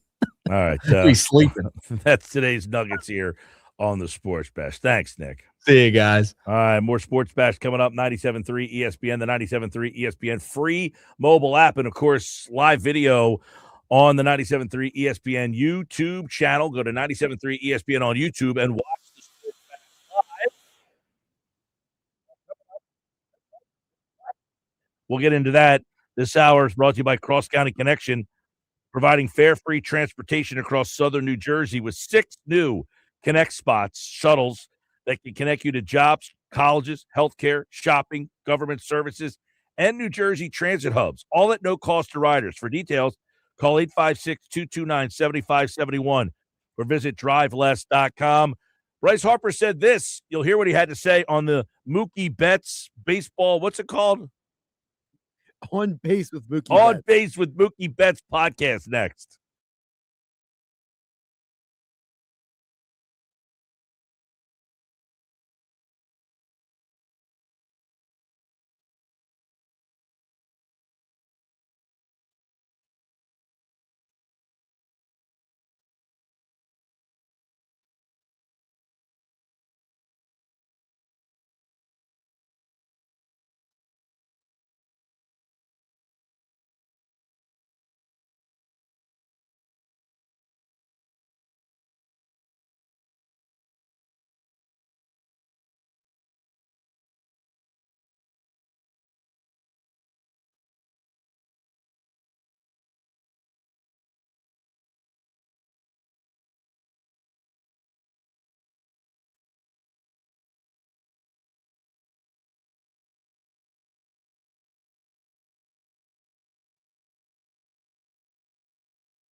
At 531 Sports Bash, 97.3 ESPN. Hey, let me tell you about my friends over at Clark's Moving and Storage. We're getting to the end of the summer, whether you like it or not. Summer is going to end quickly. I hate to be the bearer of bad news. And that usually means son, daughter has to go back to college, or maybe they're moving into their first new house since they graduated. They've been mooching off of you all summer. Now it's time to get out of the house and take your stuff with you. Clark's Moving and Storage can help them move, and it's easy to do. All you got to do is give them a call, Rio Grande. They'll do all for you. And it's peace of mind to say they're not going to scratch your stuff. They're not going to do anything that your friend might do. Your friend drops it on your toe, scratches a wall. So call 609-889-0780 today. Find out more about our moving company in Rio Grande. That is Clark's Moving and Storage. They'll do the moving for you. Hey, no Phillies lineup today, but we want to remind you about our friends at Chachi's 13th floor, coming soon to Rafici's on the White Horse Pike in Absecon. Phillies have the day off.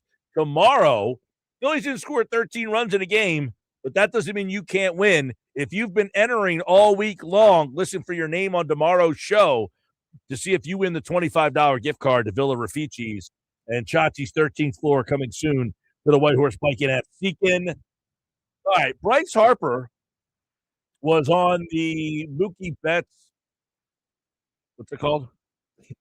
On base with Mookie Betts. On base with Mookie Betts. See, Mookie Betts almost got hit in the face last night? Yeah. The podcast could have been changed to Hit in the Face with Mookie Betts. Could have been. So he took one off the ear, looked like the ear flap or something last night. I'm just glad he's okay. Yeah, he was in the on-deck circle, and the foul ball came flying, Ricocheted. and it hit him either – he might have gone off his shoulder or something. But the way how shocked he was like there's one thing you not expect it, and then there was Mookie Betts' reaction last night. Yeah. Like he was like completely like, what hit me? What happened? It was something you don't see all that often, but those guys being so close a lot of times. Yes, I never seen a guy that get dropped to his knees, from the ball there. How about the umpire too? He took one off the hand late in the game, and you could see that was bothering him big time. He had the hand behind his back, and he was very gingerly grabbing the ball. I mean, I wouldn't be surprised if something's up with that guy's hand. He took a bounce off. It was a foul ball. It bounced off the plate area and hit him right in like the tips of his fingers. So I wouldn't be surprised if he did something to his hand there, but give that guy credit for toughing it out to finish that game out. Well, Harper has some interesting things to say on Mookie Betts' podcast, and we're going to give you a sample of some of the audio today. We'll get you the rest tomorrow. But the big quote, Mike, that's been going around the internet is what kind of caused the stir. So let's get into that here. So Harper basically tried to paint the picture, okay? So he's talking about how, he's basically closer to the end of his career and that, his career is winding down. And so he thinks that his career winding down kind of lines up a little bit with where the state of baseball is right now. And he gives some suggestions for what he thinks the Phillies, shall I say, should or how they should be approaching the deadline. I know that window's closing. I'm not, not going to say it's not. But as a team and organization, if you look at this year only, right, we're looking at this year. Going into next year, and why I say we're going to look at this year is you're going to have teams on this side, they're going to go for it. Yep. You're going to have teams on this side that aren't. Mm-hmm. And then you're going to have nobody in the middle this year because of, the CBA. So he wants the team to kind of be on this side that goes for it because he's running out of time. Is that what we're insinuating here? Yeah, he's kind of leaning into this idea that like, hey, my window's closing. I'm close to the end of the beginning. So because of that and the fact that we, what's going on next year, he basically sounds like he's saying the Phillies need to basically go all in. But here's the problem. Anytime you sign the contracts that the Phillies signed, you always have to now go all in.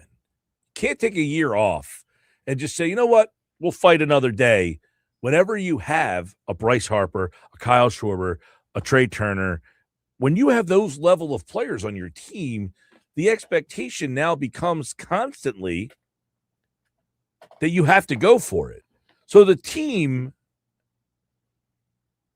has to be cognizant of the fact that when you sign that level of player, you can't take the year off, because now you're risking losing that player, and I'm not losing him to whatever, but losing him in terms of he now no longer believes in the organization.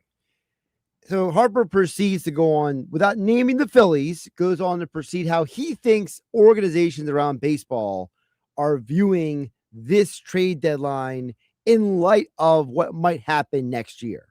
If you go get a player that's worth 40 a year, right? Like next year's kind of a wash, right? For right now, it's a wash. We don't know what's going to happen. Obviously, I hope that we play all the games we can and we get into it. But on both sides, it's not looking that way. So as an organization, you can kind of sit there and go, okay, well, we'll pay X amount of dollars for this guy for the rest of the season based on not having to pay full salary next year. Yeah, that's depressing to hear him. I mean, my takeaway from that whole thing was that Bryce Harper essentially sounds like a guy who doesn't think they're going to play next year. Or at least not start At least not all the games. Right. I hope we play all the games. It didn't sound like he thought they were going to play all the games. And he's painting a picture where he thinks MLB organizations, also knowing they're not going to play all the games, are going to approach the trade deadline with the idea that we might not have it next year, so we got to go for it this year. Yeah. In other words, spend the money now this year because you're not going to have to spend it next year. Yeah. Yeah.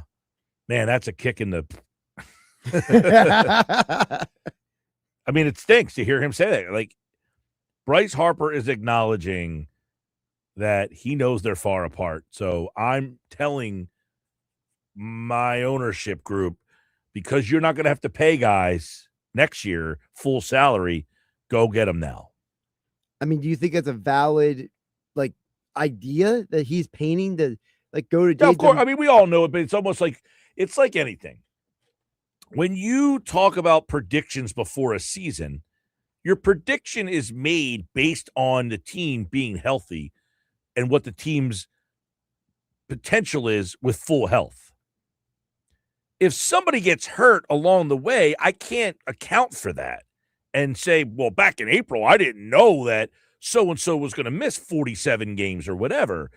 Same with this. When you are trying to break down what the Phillies might have to do, or any team, you're trying to block out that the season might be in peril for next season. Right. You're not really like, well, they can't make this trade because they might not play next year. No, you're anticipating that that'll get figured out and that isn't a problem. And you're hoping that these teams are doing business based on this season and this season alone, but that's not reality, right? The reality is that some of these owners, they're businessmen, and they're saying, listen, we might not have a season next year. You can't make that trade. Or some might say, because we don't have a season next year, go ahead and make it's you have no idea how these teams are thinking. So with that information Harper's giving you, does that change how you're going to analyze what the Phillies do or don't do at the deadline? I don't think it's going to make fans any less or more forgiving if they just stand pat or don't do anything or come up short, because nobody wants to hear we're not playing next year. Right. It's figure it out, get it done. And quite frankly, I think Harper saying that is essentially saying we're not budging. And somewhere along the line here, you have to wonder if Harper is going to be the face of the bad guy for the players, because they're not winning this one. Right. The players aren't winning this argument. The owners are going to win this argument. They want a cap.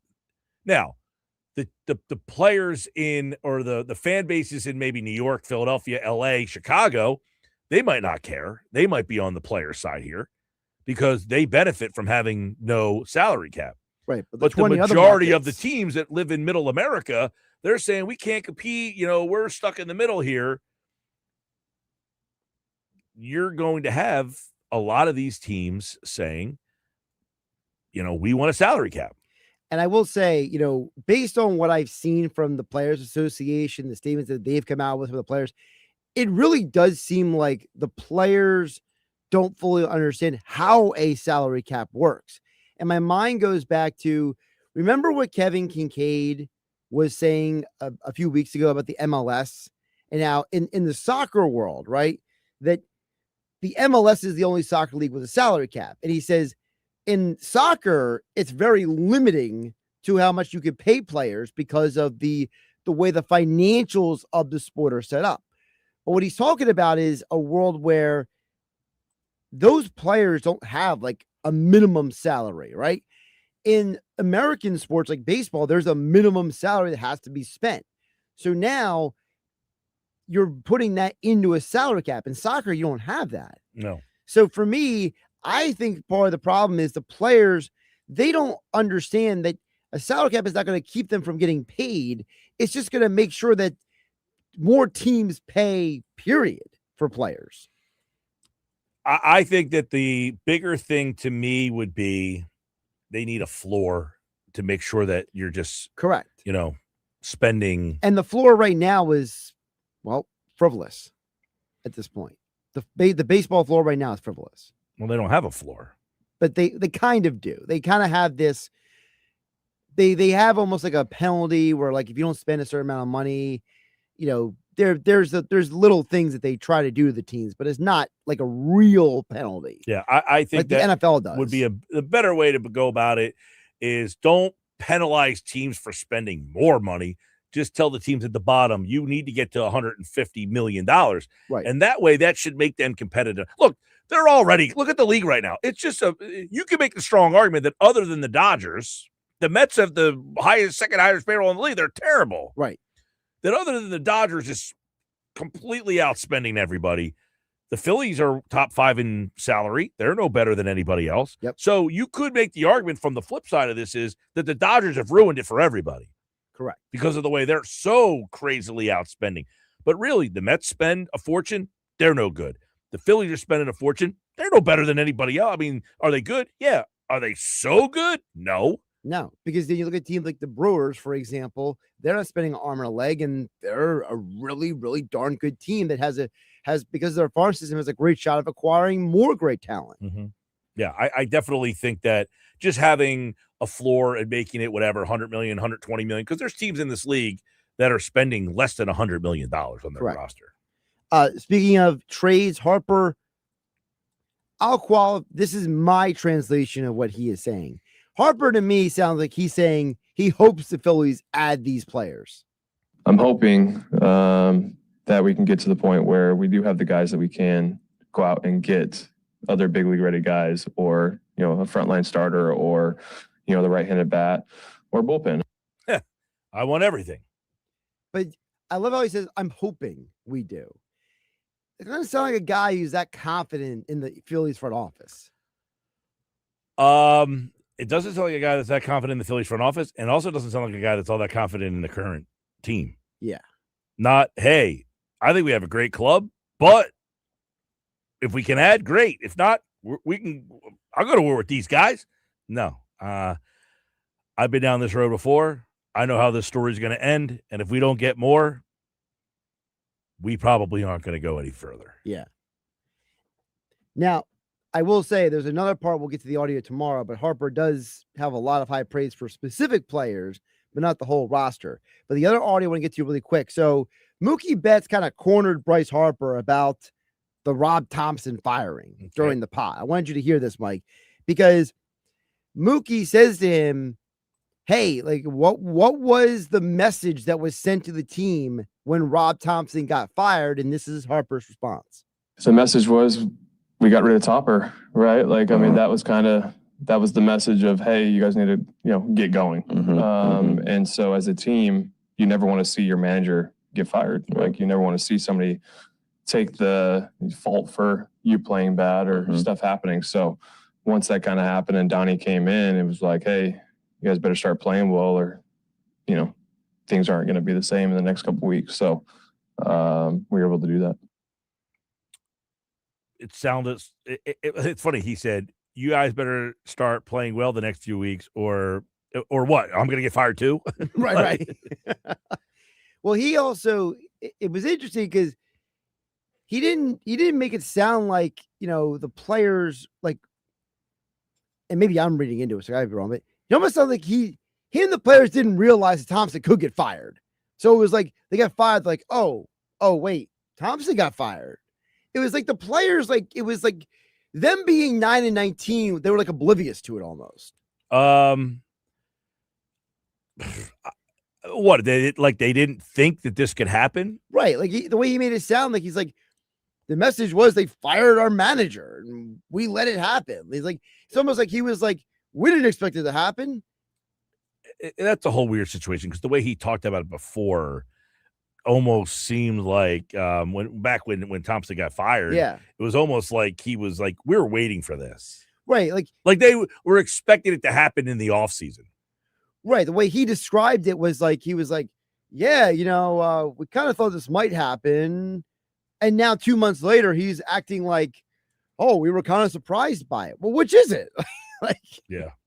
To which he also was asked by Mookie Betts, what is the difference now that Don Mattingly is the manager? And there's a contingent of people who might like this answer and others who might not, Mike. Yeah, I think somebody that's played, that's done it, right? He did it in a big market too. Mm-hmm. And I think for him, coming in, Gold Glover, runner-up MVP, playing in a big market in New York City, understands what it's like, fan base, media, all that kind of stuff. Somebody that's been in the batter's box too. When you have somebody that's done it, you can kind of, relate to that, and he can relate to you as well. So it's not just somebody, saying something that's never been there or done that. So it's been really good. Yeah, I hate that. I can understand the point of the guy played and I can respect that portion of his experience. But I go back to what I said earlier. I know plenty of people who played, and I don't really think that they have a great understanding of the game. They might be better than you at playing the game and can speak about experiences, but I don't think that necessarily means they know more about the game or they just happen to have more talent than you do. Right. Having more talent doesn't mean better knowledge. Never. So I don't like that answer to say, yes, I respect him because he played the game, big market, all that stuff. I can totally respect that. Look, the guy played the game. There's a reason why we love talking to Dave Gallagher. His experiences in playing, he can share with us and he can talk about those experiences. But there are other people who play the game and they just play because they happen to be talented, not because they know, hey, there's a 1-1 count and this is a good count to throw this pitch on. A lot of these guys, they have no idea what the count is. They don't know what, they just play because they're athletic and have the talent to be able to produce. Doesn't mean they know the game all that well. So there's a mix there that I hope Harper understands. All right, Sports Bash Live, 97.3 ESPN. This hour of the show brought to you by Cross County Connection. We'll finish up the show coming up next.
All right, get ready to get out of here on this Thursday night. No Phils tonight, but we'll be back tomorrow with more Sports Bash trying to fix these Phils as they get ready to take on the Yankees. And anytime the Yankees are in town, I would imagine a pretty good New York contingent will be in the building for the games this weekend. And don't forget, Sunday Night Baseball is on 97.3 ESPN. This hour of the show, it's brought to you by Cross County Connection with 6 new South Jersey Connect shuttles.